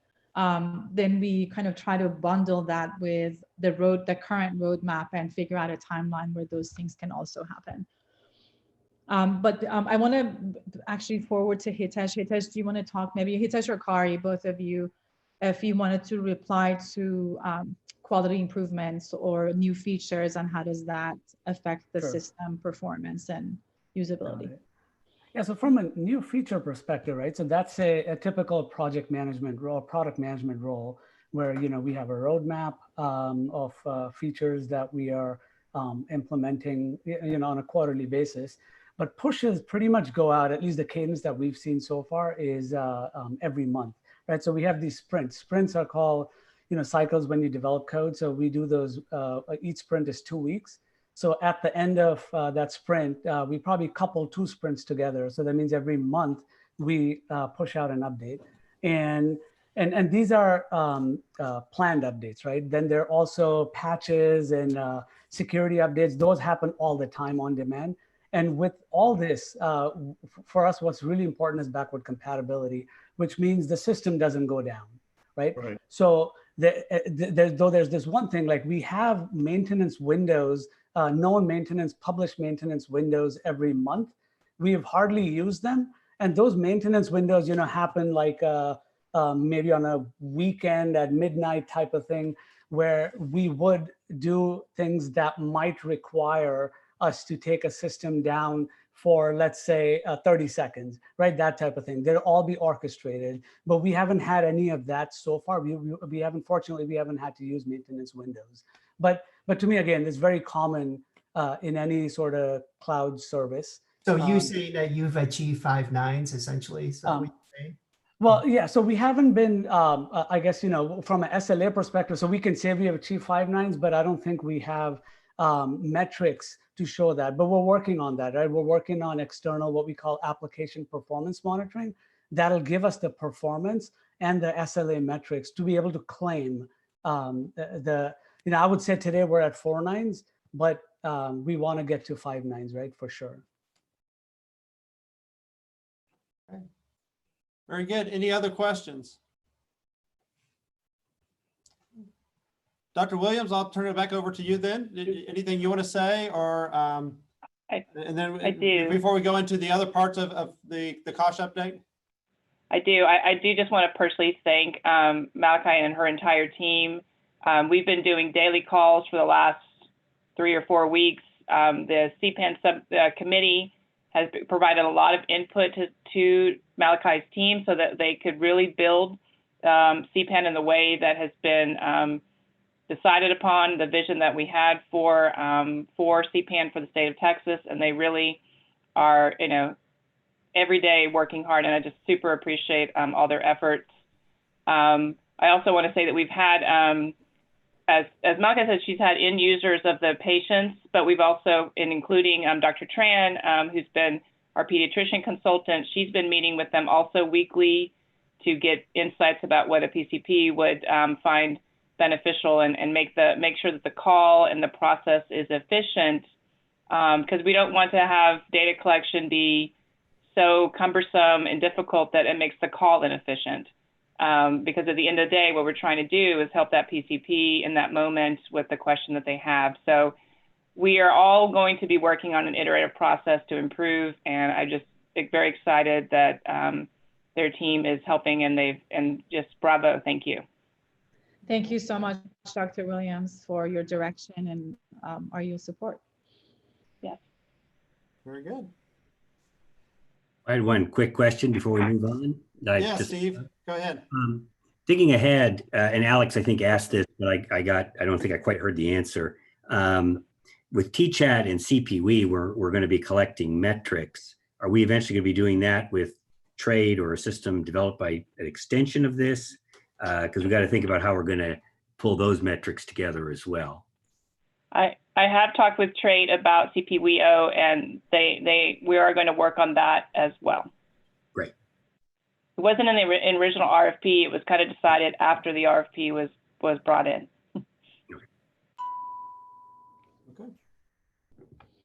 Okay. We're ready to move on. So I know that, again, I said thank you for all the teams that Jennifer and I have been working with over the last several weeks. It's definitely been a sprint. I kind of say it's a sprint to the beginning of the marathon. So the marathon hasn't started yet, but nonetheless, there's been a lot of hard work on everybody's part across the state of Texas. Everybody's been working furiously. I know that COVID is on everybody's minds, both personally and just professionally. And it's certainly made challenges happen, but I think everybody's risen to the occasion and really pulled together. And so I'm very excited to be able to tell you how things have gone from our perspective. And obviously, partly what we're doing here today is to get the executive committee's feedback. So I thought we should start with a stress relief kit. Everybody, if you could give everybody a kitten to pet or at least look at and sort of, take some deep breaths. It's Friday, folks. Hopefully you will all have a really lovely weekend. Jennifer and I are really enjoying helping everybody, and we just want to say keep at it. You're doing a great job.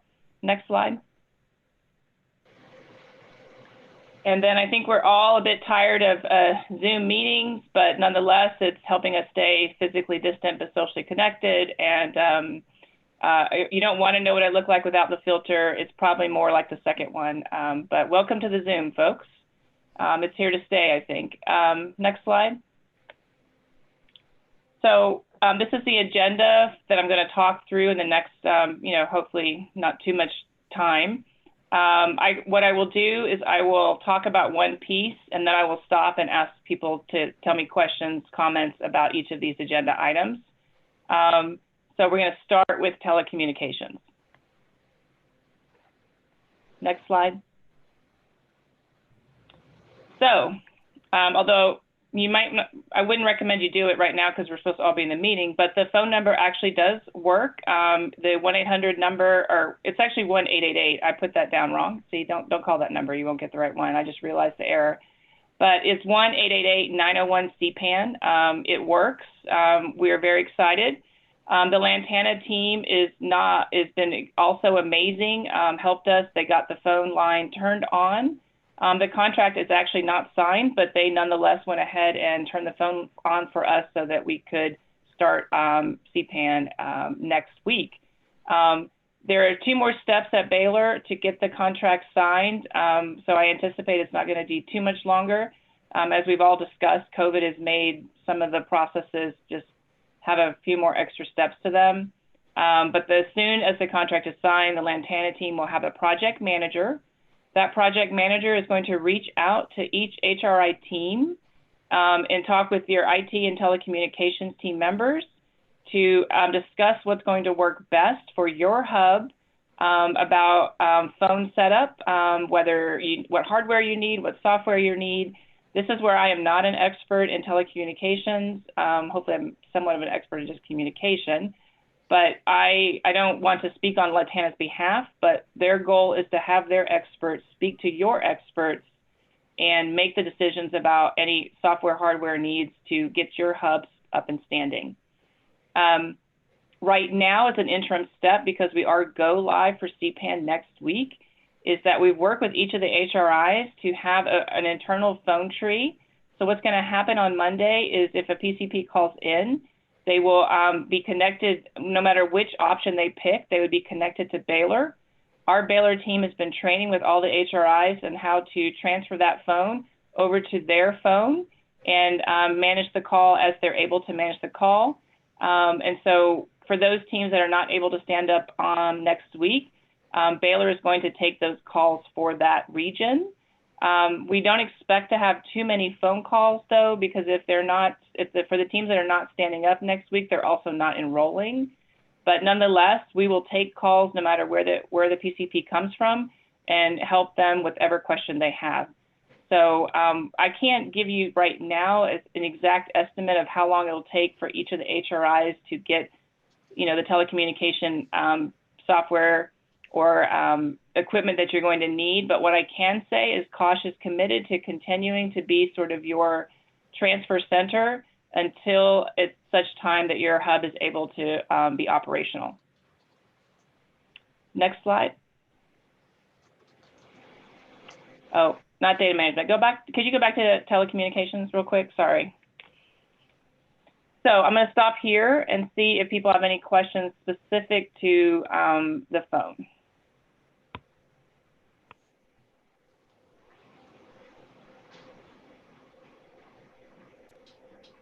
Strong work, Laurel. Strong work. Thank you. Next slide, then we'll go ahead and go to data management. So for the data management, Lachelle has been a rock star. She's been extremely helpful, Dr. Lakey. I just want to give her a particular shout out. She's really helped us walk through all the things that we need to be walking through and making sure we're hitting all the pieces and elements that we need to secure the appropriate documents, legal reviews that need to happen so that we can have data management processes in place. What's happening right now is that Baylor's compliance team is talking with the UT compliance team about the BAA based on the conversations that we're having about what is CPAN, what is TCHAT. And so they are expecting to see next week the draft that both sides are going to agree on. Once we have that draft of the BAA, we're going to give that to the HRIs for them to review. We're hoping that we can actually have a master BAA agreement. And by master, what I mean is that we would have one big document that each HRI team signs so that we're not trying to get 12 or 11 different BAAs, but that each team would add their team's leadership in that area, so they'll have a couple of different signature lines and then say, yes, this is the BAA that we agree to. I am not a master in legal or BAA agreements, which is why we have those team members helping us work through those processes. If you ask me a question about it in a few minutes, I may punt it to Lachelle to make sure that I don't say anything incorrect. We did have a data governance committee meeting. We had our first meeting actually yesterday, and I'll talk about that in a few more slides. So I'll move on to these other pieces. As you can see, is that with the trait build out, we have been meeting with them daily as the COSH. And as I said, the CPAN committee also saw this demo a few weeks ago and made some improvements. One of the things that Trait is needing is NDAs signed so that they can demo the product to the teams. And I think we're pretty much close to having all of that piece done. So I'm hopeful that we'll be able to allow for teams to be in the play space with Trait. As back to Alex's question about, how do we know how to do stuff in it, sort of thing. As a Trait user, I can say, as you might maybe notice, I'm not very tech savvy. I haven't had too much trouble making something work in Trait because they kind of have made it for individuals such as myself that don't always do technology very well. And then also we started to have a weekly meeting with Kosh and Lachelle and her and Luanne to make sure that we are really in close alignment with these pieces because we know that this is time sensitive so that people can be able to get the Trait product as quickly and as correctly as possible. Next slide. We do have an interim solution, however, for CPAN while we're working on the agreements and the Trait platform. We have created in REDCap the solution for both the enrollment process for all PCPs as well as the phone call and what happens with the phone call. These things have been built into REDCap. The links are available to all the CPAN teams. We've been working to train those teams on how to use it. And so again, what we talked about with Trait was that the pieces, and again, this is where I'm not a tech person, but we showed them what we built in REDCap so that they know that what was built in REDCap can, when the time comes, be uploaded into Trait without having to redo everything and not do it manually. So we don't expect to have any, hopefully any lag time between once things are signed and ready to go, being able to upload the data and start to have those, more sophisticated analytics. We are going to have a large, well, I don't know if large is the right word. We're going to have a multi-site meeting with the HRI's IT compliance teams to review the specs that we just discussed here. What we're going to ask, the date has not been set. That's why it says May XX. We're working on setting that date right now. We will ask for HR teams to send out questions in advance to the meeting so that we are ready and prepared to answer questions that they have to try to make that meeting be as efficient as possible. We will also record that meeting so that if there's a team that can't attend, they can hear the recording. And then if we need to, or as we need to, we will follow up with individual team meetings. Our hope is, though, if we can get the HRI's teams to come together for this sort of big joint meeting, the expectation is that we think most people are going to have pretty much the same questions. And we'd like to be able to do that as efficiently as possible. So all of the chairs of departments will also get this notification when we send out this meeting request, so that you might help, you know, encourage the other teams, other team members at your HRI to attend the meeting so that they can get their questions answered.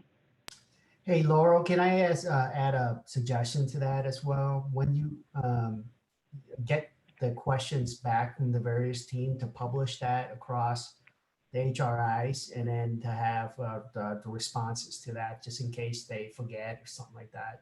And it's more organized, so that way, you know, they can use it as a record. So that way you don't have to ask it again later. That sounds perfect. Yes, we will definitely do that. And then the next slide.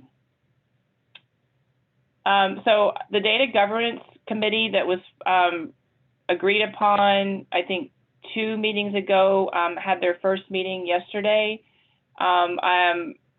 We actually we had a really great discussion, conversation, and there was a recommendation within this committee that was unanimous to potentially have Daniel be the chair and Steve be the vice chair, respectively, with the team members. We also wanted to, you know, invite, if there's other additional team members that people think might be important for us to have in that meeting, in that management system. We did start to develop some language about the mission and goals, and I wanted to know, Dr. Lakey, was it possible for Daniel to review that today, or is it something we have to do at the next meeting? I think it's fine to that's still germane to that item, and we can still walk through that. And so why don't we do that now? Okay. Congratulations, Daniel and Stephen. Yeah, Dr. Lakey, you'd be proud to know it was a very thorough nominating process that occurred at yesterday's meeting. So we did go through potential goals and objectives and mission statement for the Data Governance Committee.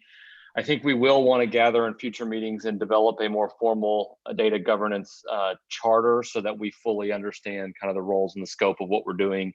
And because there's going to be things as like, you know, Alex mentioned, EMR integration, that's going to be an important piece of what we do. Right now, though, the early draft of the mission statement is that the mission of the Data Governance Committee is to ensure that the CPAN, TCHAT, and CPWE data collection, storage, and sharing conforms with necessary data security and compliance standards. And furthermore, that the committee will oversee the data to ensure that the quality, consistency, and efficacy of the processes ensure that the data collected achieves the aims set out by the TCMHCC.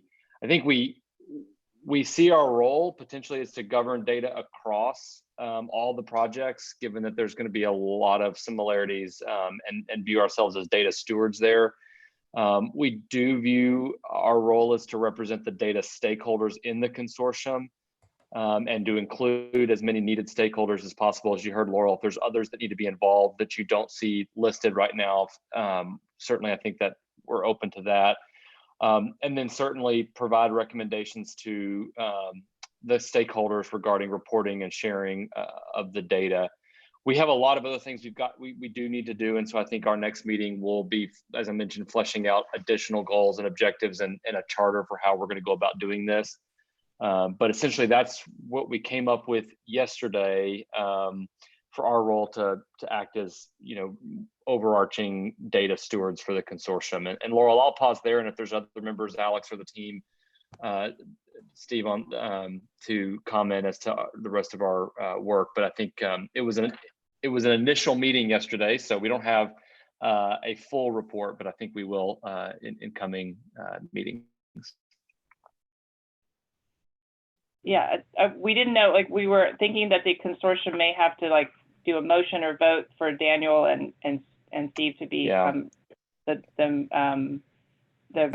chair and the vice chair respectively for this particular committee. But that was what we wanted to ask your question, and then I see there are a few questions. Okay. Let me get to the questions. It looks like Mike Patriarca, Yeah. do you have a question? Yeah, just more volunteer. Daniel, I'd like, if open, I'd like to participate as a member of the data management committee as well. Okay. I had a question. Love to have you. And then Israel? Yeah, so this is a little bit a question to think. So there is a major consideration, very careful of the data collected.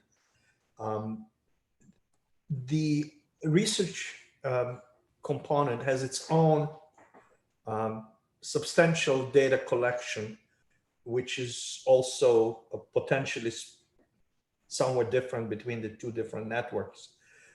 However, some of the processes of creating database, overseeing the databases, ensuring integrity and protection and so on might be shared or borrowed. So did it ever came up how to try to, or whether, and I'm not saying sometimes making too many things linked becomes more cumbersome and doesn't advance the process.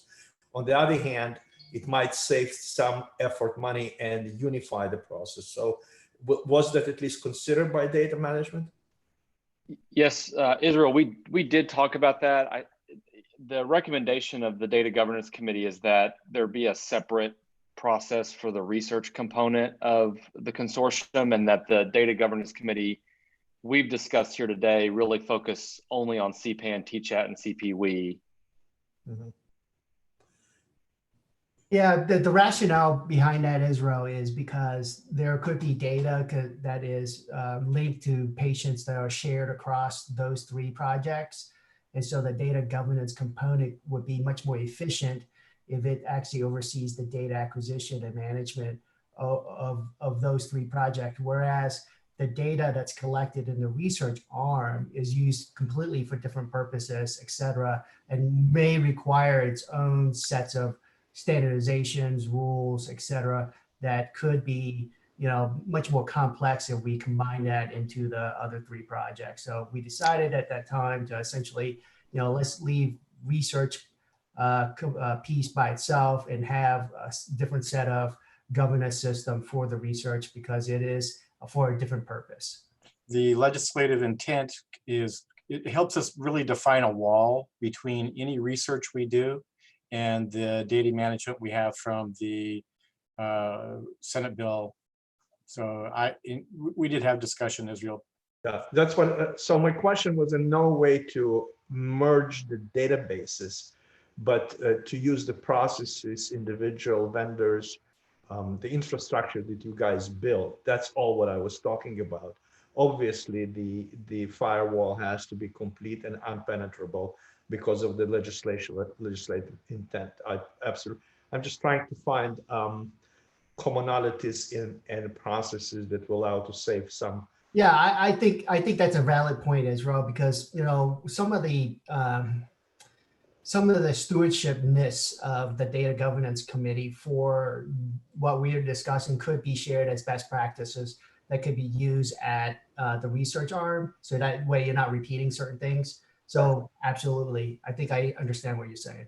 That's exactly what I meant. Thank you.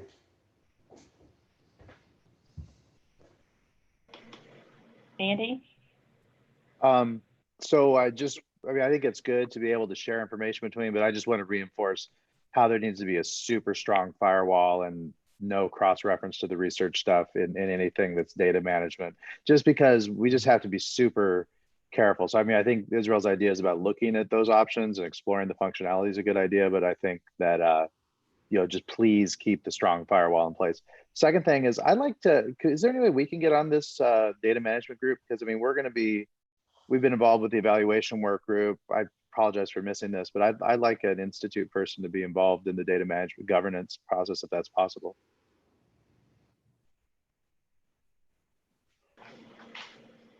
So, yeah, certainly that's up to the executive committee and the board to make those, because we don't have any objection, I don't think, or at least I don't have any objection to that, Andy. That was one of the questions we had, is whether the consortium needed to update this list and approve the officers, but happy to do that. So I'm trying to think through the governance of this. You know, it's within the COSH, you know, versus for the EC as a whole. But it may be good just to validate this, to have a confirmation of the selection of Daniel Delott and Stephen Plitzka to be the chair and co-chair of the data management committee within the COSH. And I think for the COSH, this isn't for over everything. So there is that wall, and we can, Israel, think through then how lessons can be learned.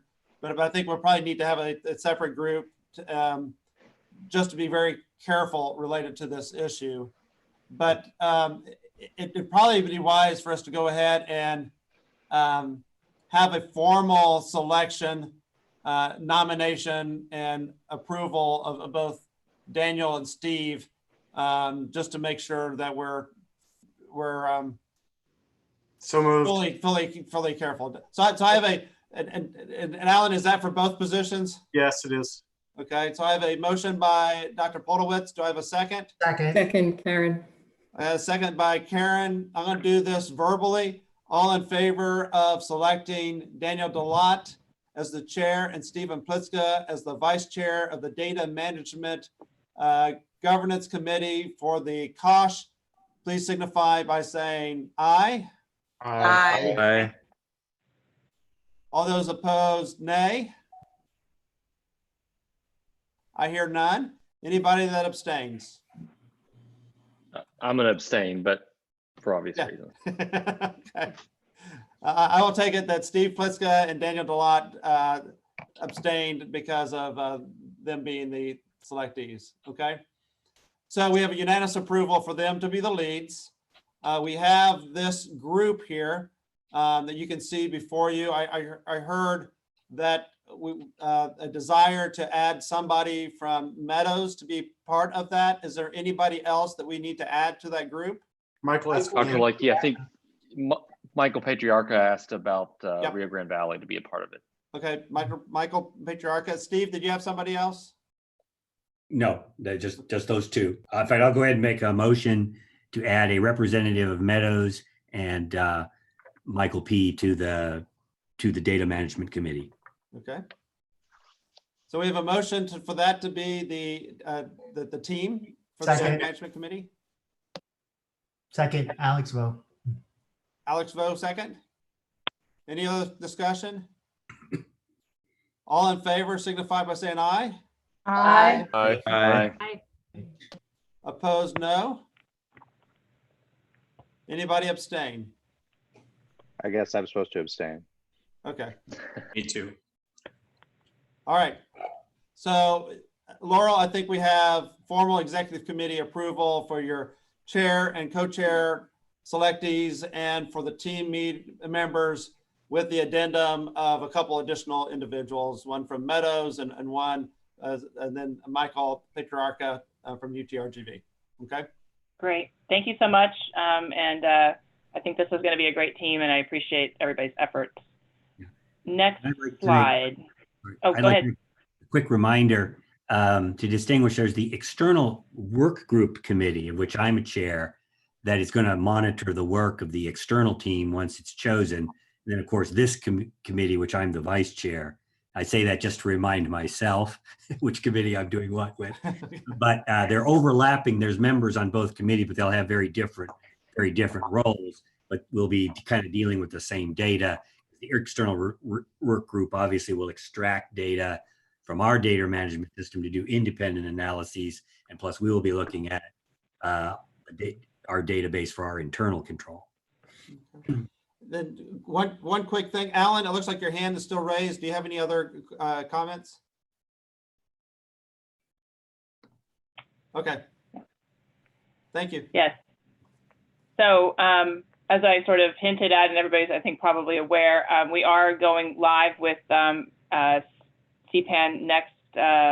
this upcoming Monday.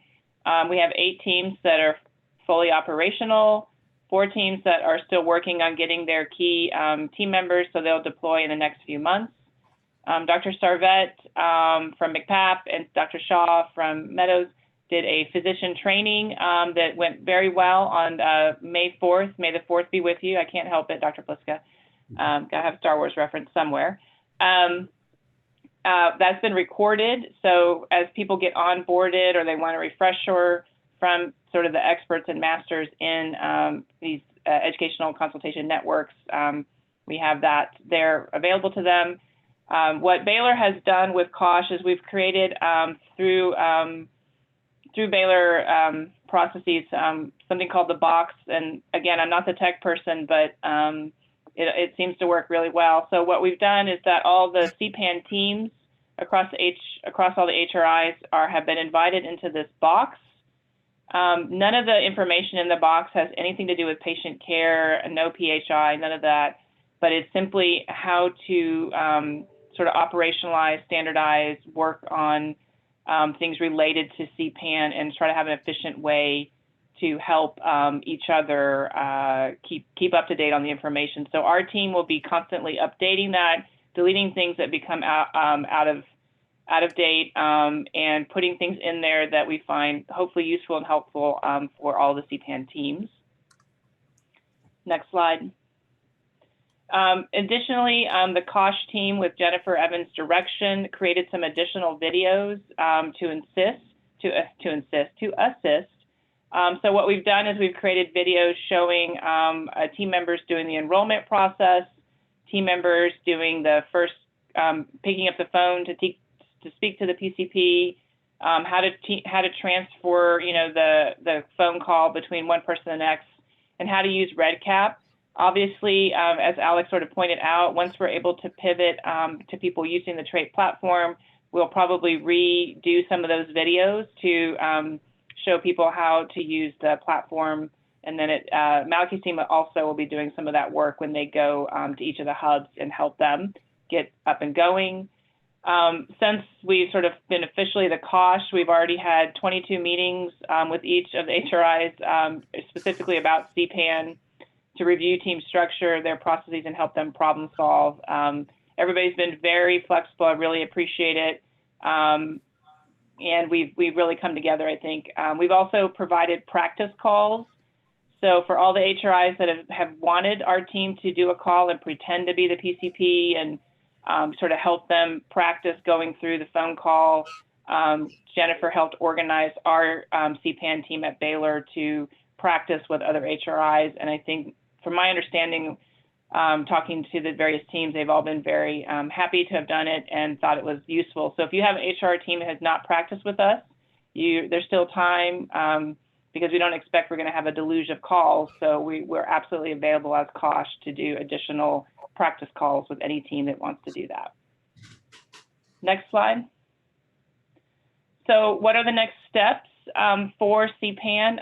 Again, as Malachi indicated, the enrollment process can be live next Monday for CPAN. Baylor, because we already operate with Trait, can start that process, and obviously being first means we can find out if there's any bugs or anything that don't work well. Once the BAAs get signed that we've just discussed, as well as the HR teams and their affiliates as they need to sign off on using Trait, then of course we will work to deploy that, but we will keep the interim step of REDCap for as long as it's needed. The next thing that we want to do is to develop total CPAN team meetings. We've already had 2 of them, and what we would like to do with those meetings is have a sort of a regular time that we meet across Texas to address issues related to CPAN quality, consistency of how we're running the CPAN process, problem solve. But we also need to start building out the website, not the website because none of us are web designers, but actually the information that needs to go on the website. And so now that we have a big Texas team for CPAN, we want to use everybody's expertise.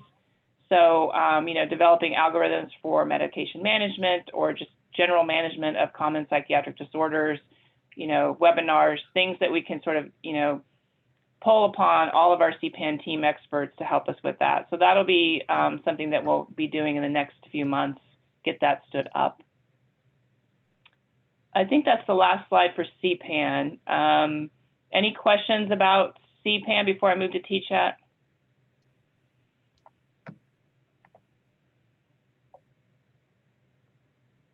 Okay, quiet. I like that. So next slide. TChat update. Obviously, with COVID in this unprecedented times, we've sort of had to really take a look and see what we can achieve, what we can do in the face of COVID with schools being closed. Again, we've had already 15 plus individual TChat team meetings with all the various HRIs to talk about the challenges they're having, processes that they're developing.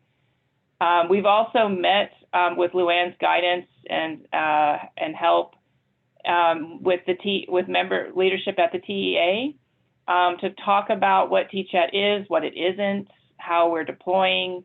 We're going to try to have regular meetings and communications, COSH and TEA, so that we are, improving efficiencies and helping get the message out and learning about each other's programs and processes. Obviously, Sarah and Alex's team for the TChat committee had created a phase 1, phase 2 sort of structure that kind of hit the wall a little bit with COVID. But I'm happy to say that, and I probably missed a team, and if your name's not on here, it's definitely completely my fault.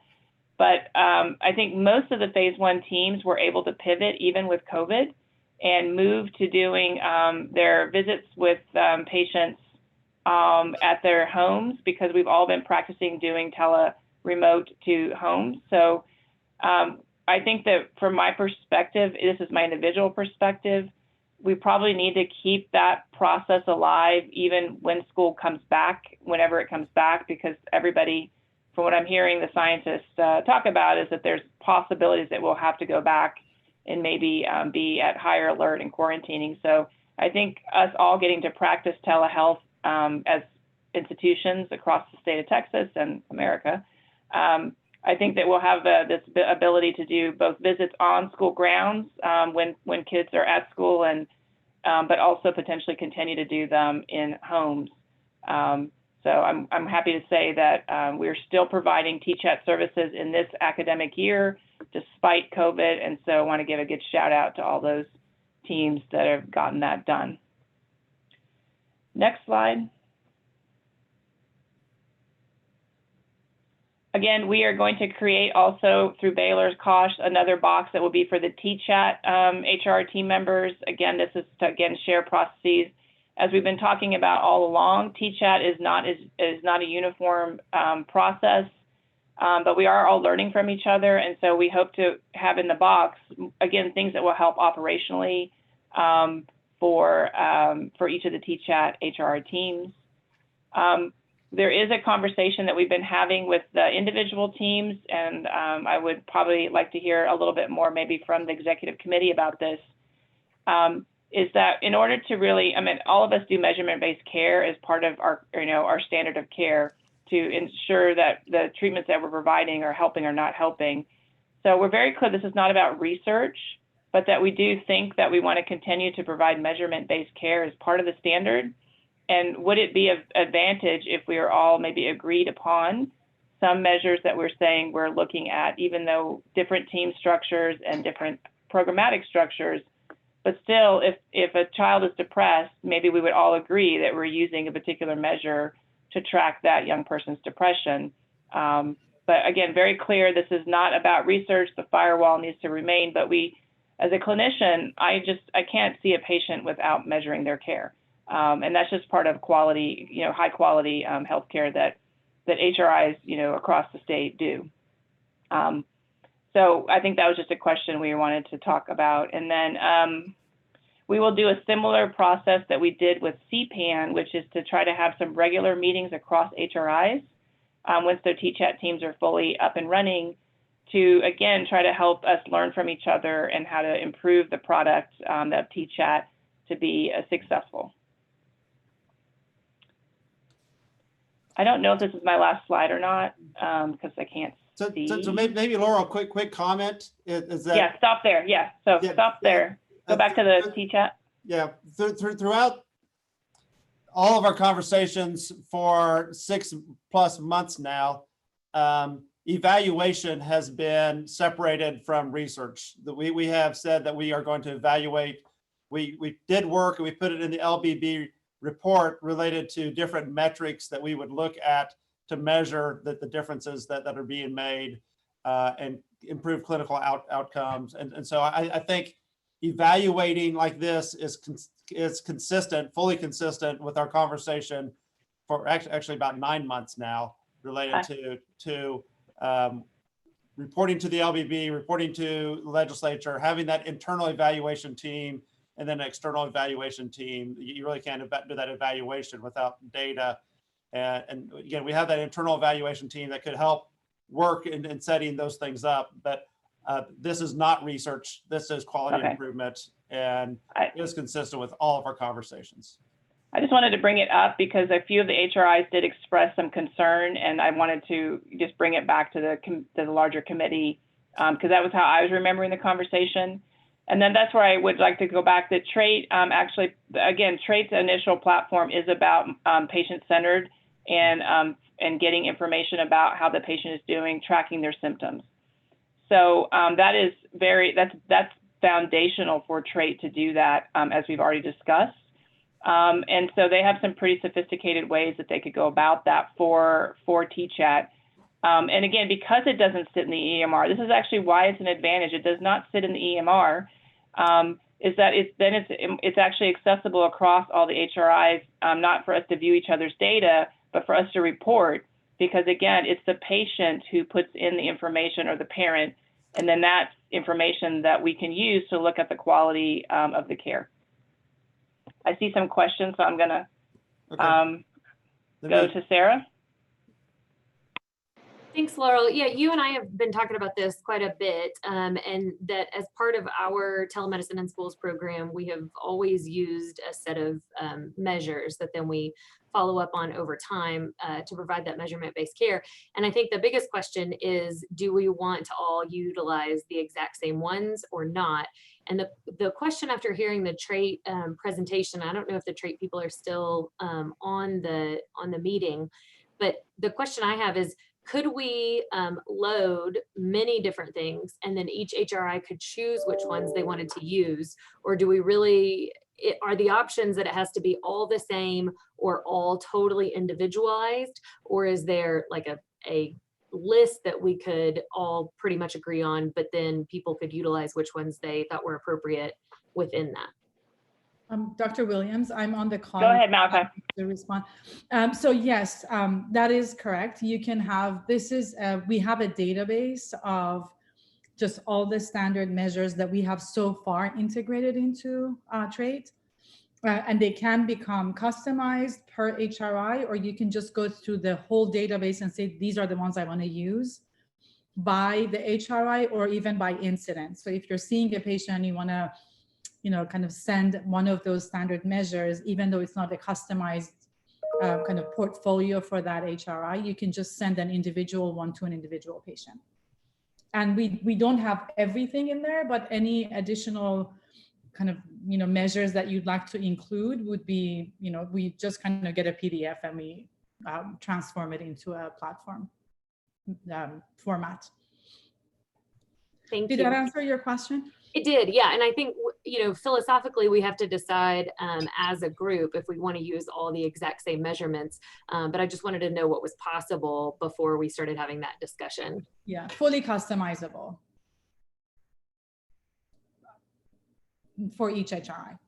Would it be possible to circulate a list of the various measures that you guys are thinking about and just have each HRIs kind of comment on whether that would be appropriate for their unique programs, and then from there you can see what overlaps, and that would be the standard measures or assessment tools?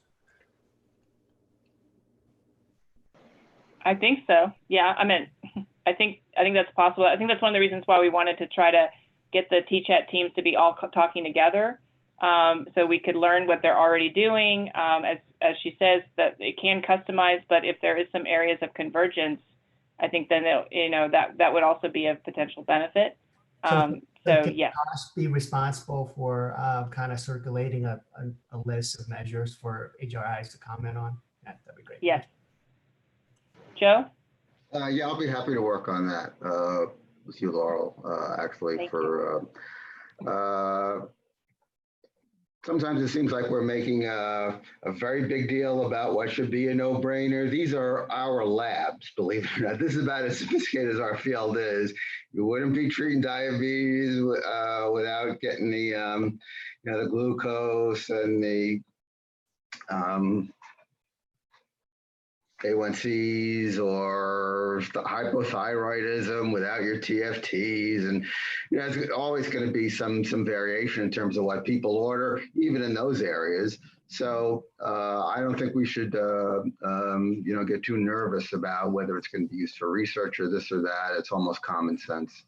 And if we do nothing else but promote this as the standard of care and more, have better penetrance of that practice throughout Texas, it's well worth the effort. Great. Next slide.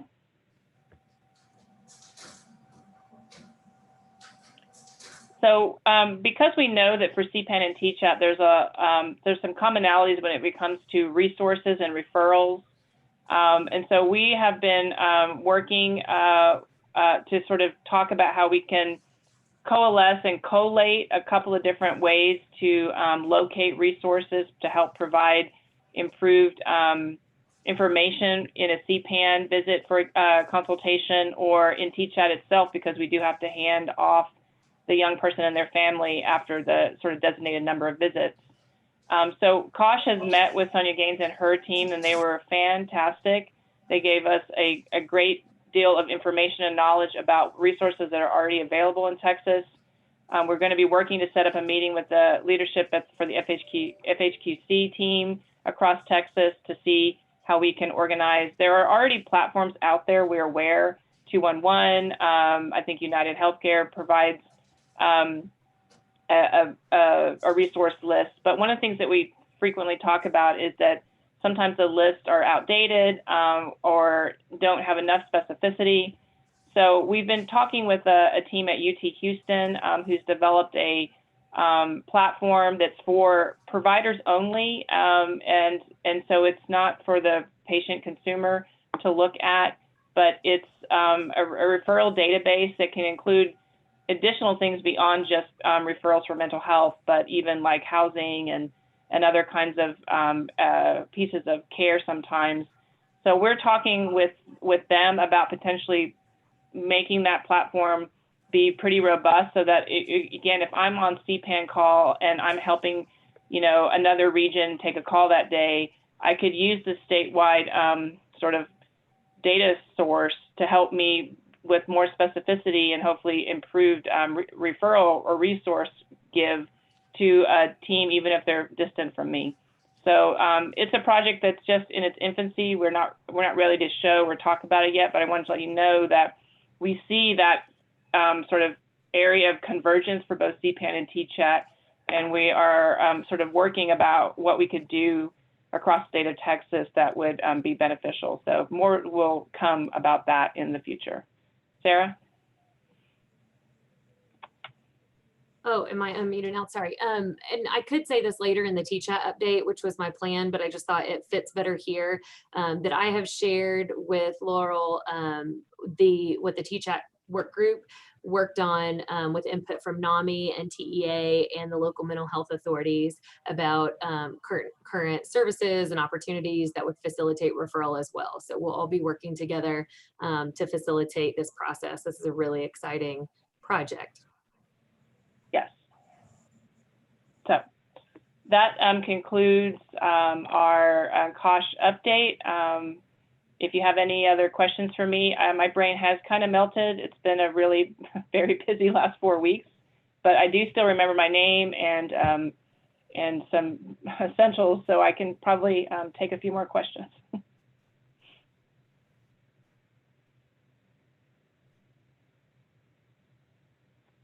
Okay. All right, Dr. Thank you, Lakey. Laurel. A lot of work. You guys have done a tremendous amount of work. So, yeah, you guys have done a tremendous amount of work. So congratulations. I think Dr. Newland had a question. Dr. Newland, do you have a question?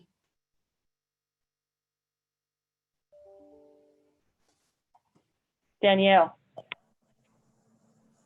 Danielle? And I think Dr. Newland had one too, but Danielle, do you have a question or comment? I do, and thank you, Laurel, for all the hard work you've done. Excited about all the great work that Kosh is doing. In terms of trying to bring TChat where CPAN is in terms of all the outputs that's going on with the data management side, are we going to separate those two team meetings? I know that CPAN and TChat is kind of overlapped in some regard, but are you going to separate those in a going forward effort? Yeah, so we will definitely have separate meetings. So what we've asked for each of the HRIs to do is to tell me who is your CPAN team and tell me who your TChat team is. Because right now, some of them are kind of doing double duty while they're working to hire. But we do see that there's areas where they're very separate and they need to have different conversations. Oh, okay, sorry. So my question was about the sharing of information. Can we establish like a box or something like that in terms of the metrics? TChat? This is, yeah. Yeah. So yes. I have my CPAN. I have my CPAN coordinator hired, but not the TChat. So that's why I haven't done a TChat box yet. But yes, we will get that up and running. All right. Any other comments or questions? Steve Plitzka. I'm afraid I'm beginning to date myself in terms of technology, but when you refer to a CPAN box or a TChat box, what is that exactly? Soapbox. It's a file drawer that has stuff in it. Yeah. Like in Dropbox, Steve, or Google or OneDrive. You know, it's that's what we're looking at. Okay, very good. Thank you. I'm duly educated. Thanks, Steve. Any other No comments? one has to admit that they didn't know either.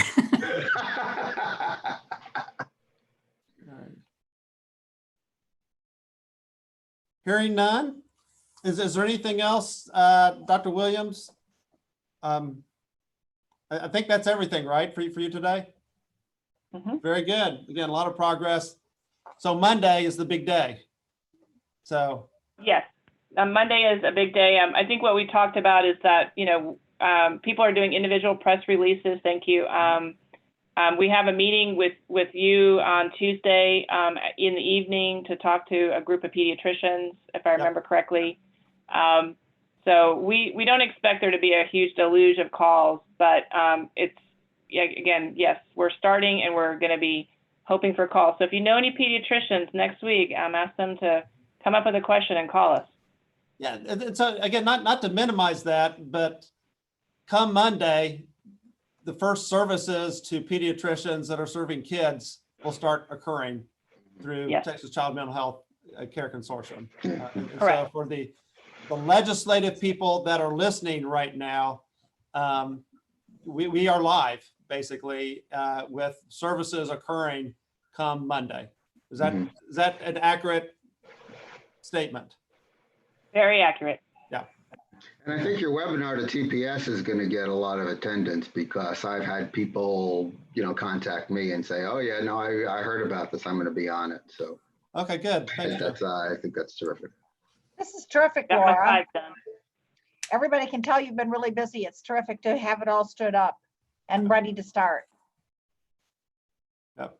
That's a lot of work, a lot of meetings, a lot of people at all your institutions spending quite a bit of time to get the consistency and get this up.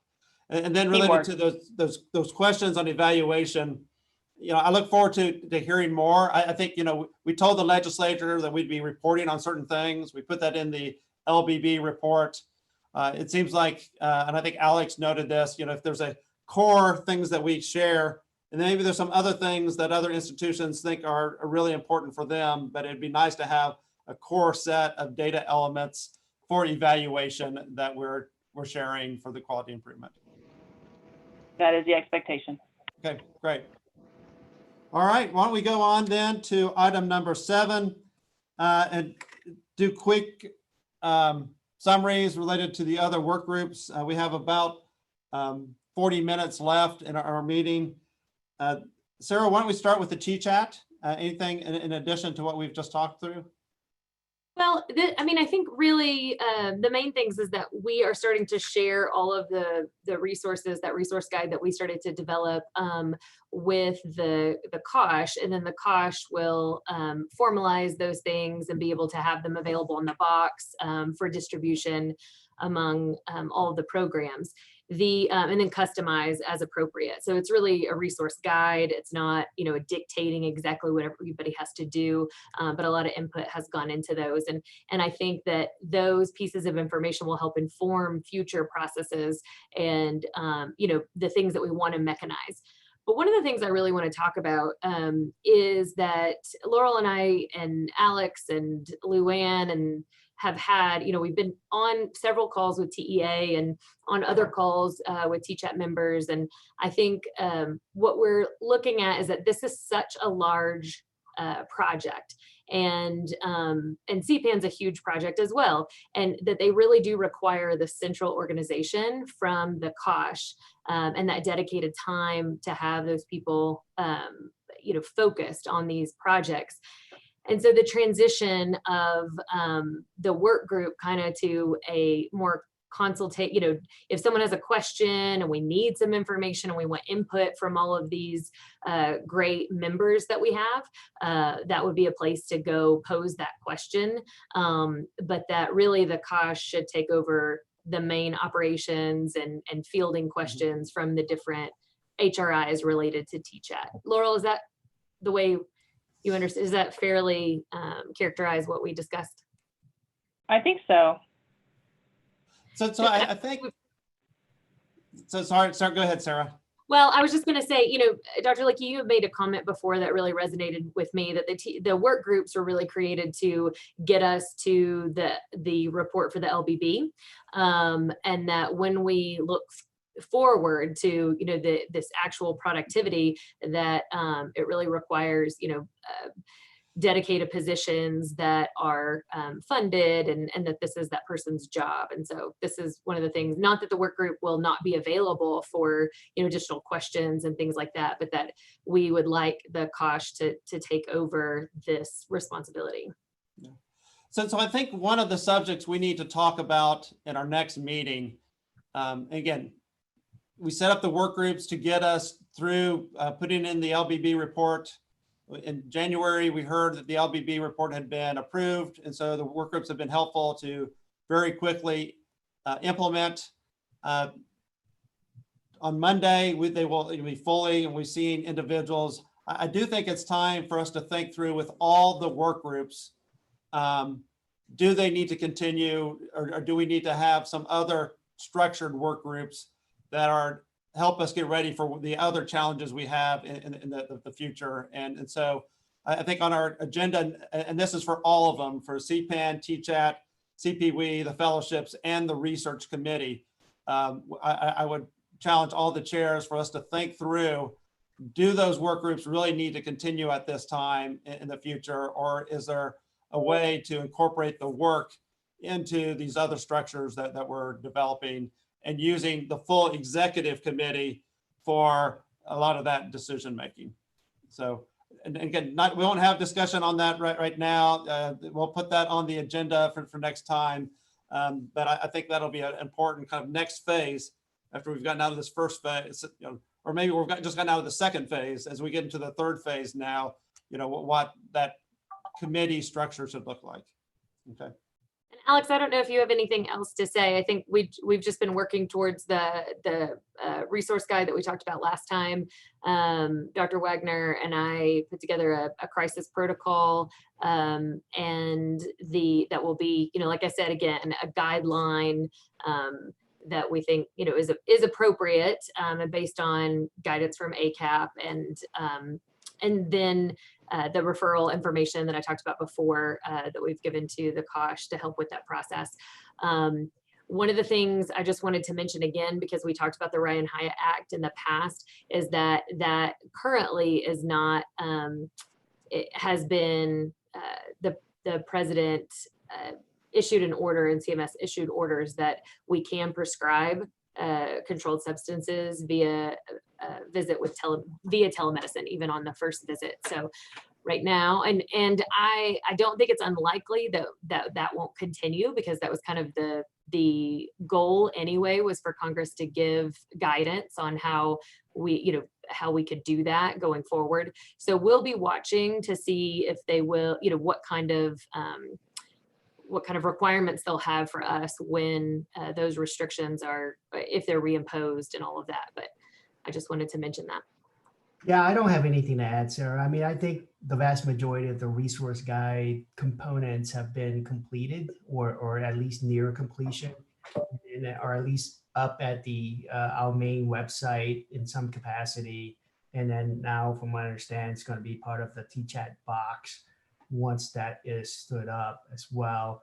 I do think that there needs to be a transition of the work groups in some capacity from, what we initially constructed it for, to help stand things up. But now that we have a COSH that kind of is coordinating the logistics and mechanics of various things and data, et cetera, that a lot of that responsibility would fall on the COSH component. And perhaps if people really want, they can still keep the initial work group, but it transitions more to a different kind of role. For instance, more generic policy type of deal, so that we have kind of oversight on those things versus more logistics, which is what the COSH is designed to do. So those are my initial thoughts. No, I agree, Alex. And in our governance, we talked about work groups, coming in and out. We can stand them up, they do a job, and we can stop.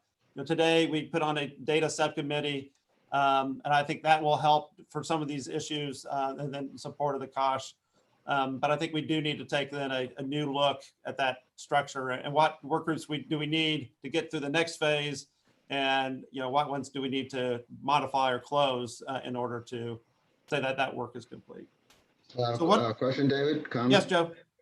I think it makes sense, following on Alex's comment, in terms of a transition from the work groups to perhaps morph into the nucleus of a steering committee for each of these projects. Projects of this scope really should have something like a steering committee that could be expanded to involve, say, in the case of CPAN, primary care practitioners, other stakeholders, so forth, just to continue with the direction, kind of big picture stuff, as well as maybe sorting out some of the more granular issues that come up from time to time. So that would be my suggestion, that for statewide programs like this, we should be looking at that type of. Thanks, Joe. No, I appreciate it. But let's all kind of think through it, and at the next meeting, we'll have a set conversation of what do we need next, whether it's a steering committee or if all these committees, do we now go from all of them to just a handful, or let's have a structured conversation about that at the next meeting. Okay. Sure. That sound good? Yeah. All right. For CPAN, Laura, I think you've already given us that full update. I don't think there's anything else. For the psychiatric workforce, Steve Pliska, CPW? No updates at this point. Everybody's been moving in their individual projects. I probably could convene a meeting of the work group to kind of give a more fuller update at the next meeting in terms of how many people have gone into startup,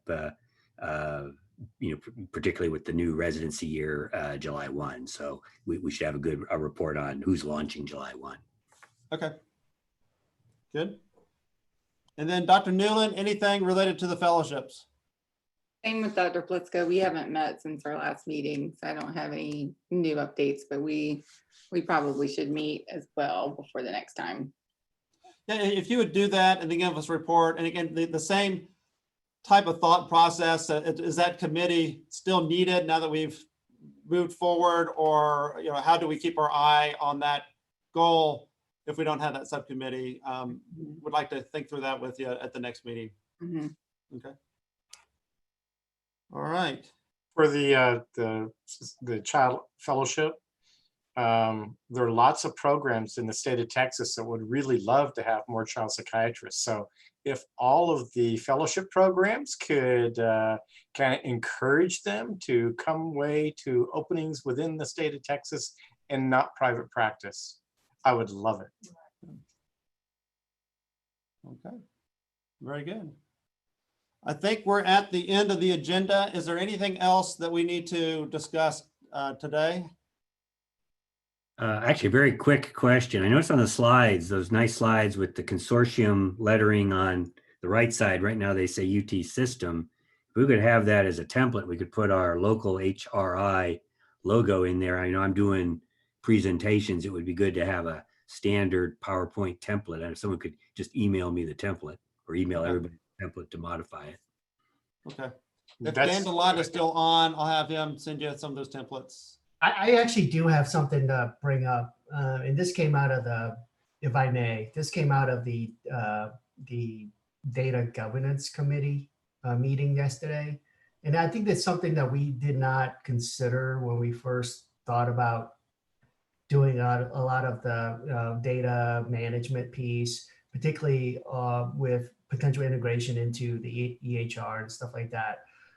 You know, as the COSH reached out to our IT groups, and I've had meetings with my own, UTMB deputy CIO and CIOs to talk about how we can help facilitate, data management, data acquisition particularly out of our EMR. One of the things they brought up with is, and I agree with them, is that, there needs to be some kind of consideration for resources within each HRIs in order to actualize something like this, because the IT groups will need to develop PM process and all those things to actually make this work.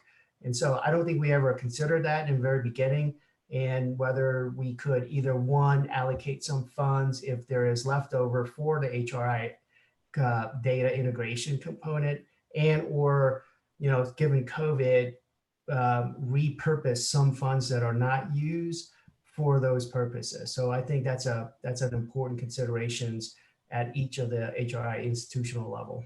Okay. So thank you, Alex. I don't think we can have an in-depth discussion on that right now because of, again, Open Meetings Act and having to follow all the items that are here. I think this is germane to bring it up because of the data systems that we talked about, and Alex brought it up earlier related to the data system. But let's put that on maybe a fuller discussion at our next meeting related to that integration. And Alex, we can work with you to try to think through that a little bit. I don't have another pot of money just sitting to provide funds, but let's think through that and how any of that could work. Dr. Tamminga? Yeah, I just want to respond to Alan's comment about trying to recruit our own residents, our own fellows, actually, our own child fellows, and that we always put on programs about December, maybe December or January. And, if TCMHCC were to put on a joint common recruitment program next December 2020 or January 2021, and really tell all these people what the opportunities were specifically around the state, I bet that would be effective, because we graduate more people than we use. And I think there are a few other places that also graduate more than they use. And if we can capture them for Texas, that'd be fabulous. Thank you, Carol. And then Dr. Newland, did you have another comment?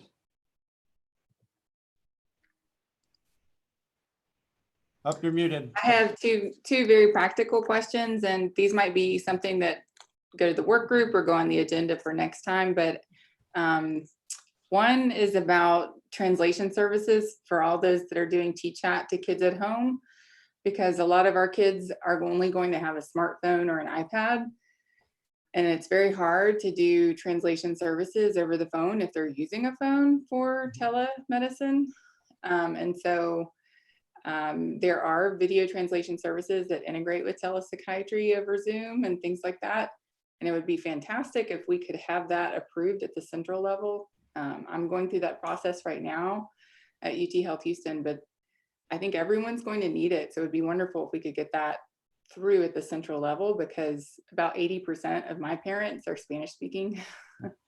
The second thing that I was going to ask about has to do with school referrals. And I have several school districts where they have a very tight partnership with a provider other than the LMHA and other than the school counselor. So a good example would be Communities in Schools. A lot of people might know CIS.